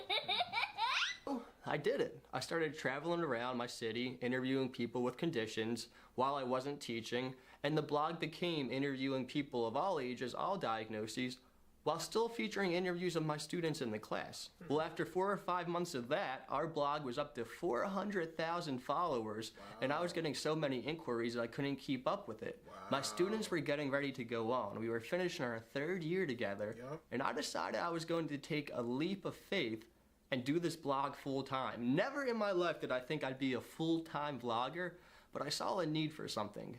A need to bridge that gap between individuals with a diagnosis and the general population. That is exactly why I created this channel. Specifically to bridge that gap between people with disabilities and the general population. I wanted to teach people because most people don't know anything about people with disabilities. And me personally, I grew up with a little brother. Well, he's not little no more, but a brother that's younger than me that has severe autism. And I was formally trained in it. And how to help people with all disabilities. So that's why I wanted to try and see if I could teach people about disabilities. I'm sorry, this frame is doing you dirty, bro. There we go. That frame was doing you dirty, bro. But yeah, exactly. That's precisely why I made the channel. You know, I realized there's a lot of things that I know that people could learn from, and by spreading that awareness, you know, we'll make a more inclusive society, a more accepting society, you know, and spread awareness and teach people about disabilities. Things like most people don't know about people with disabilities. Most professionals don't know about people with disabilities. Not even loved ones of people with disabilities struggle to fully comprehend the excellence that could come from someone that has a disability. So, you know, that's why I'm starting this channel, you know, because I want to show the world, show people that this is reality. And I personally feel as though everyone knows someone with a disability or has seen someone with a disability. So, you know, it won't hurt to have that kind of information. Only a way the world could learn about these people, they would want to include them. That was my mindset. So I set out and I became a full-time vlogger. Jeff, if you could tell the whole world one thing about you, what would it be?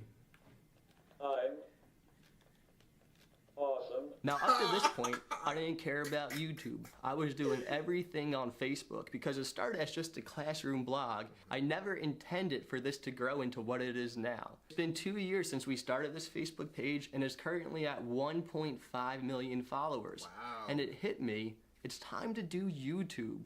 I want to do longer videos. I want to provide a more in-depth look into these individuals' lives. Somebody's being mean, in my mind I'm just like, it's fine. Just do what you're gonna do and just move on with it. Now it's time for the hard question. I read the comments after and I often see people asking about my motives. Are they spiritual? I have the same question. Are they political? I want to get it out in the open and let you know that my mission is strictly humanitarian. If what I do resonates... That makes sense. That makes sense. That does make sense. Honestly, that's kind of what I figured. But it's like, you know what it is? It's him being in a classroom. He got to experience what it's like to be truly in an inclusive, accepting environment where you're fostering the abilities of people with disabilities. So now he's trying to bring that into the world. That makes sense to me, honestly. I thought maybe he had like a loved one with disabilities, but it doesn't matter the reason. It's just awesome that he's doing what he's doing and has done what he's done. Each with you and your personal beliefs or politics, that's okay with me. And I don't want to stop you from seeing this however it is you need to see it. But I just want you to know that my only mission, my only motive with this is to make the world a slightly better place. And I believe we can do that through social media. When the whole world watches this, they're gonna, the whole world's gonna know I'm smart. Hip, hip, hooray! Whoa. This channel is going to be used to connect those with the diagnosis with the rest of the world. And even if you're not part of this community, even if you don't know anyone with the condition, you can get to know how to connect with someone who has a condition. Exactly. Because throughout your life, at the grocery store, at the playground, at wherever you're going, you're going to encounter individuals with all types of brains. Not I agree. I wholeheartedly agree. every condition is physically apparent. Exactly. Spot on, man. Spot on. So just take a few minutes every week, watch one of these videos, and you're going to learn about the true diversity of the human condition. What is the... How? It's so fast! Well, that's where the book, The Ultimate Guide to Rebuilding Civilization, comes in. Wow. Oh, that was the end. Okay. It's been exact...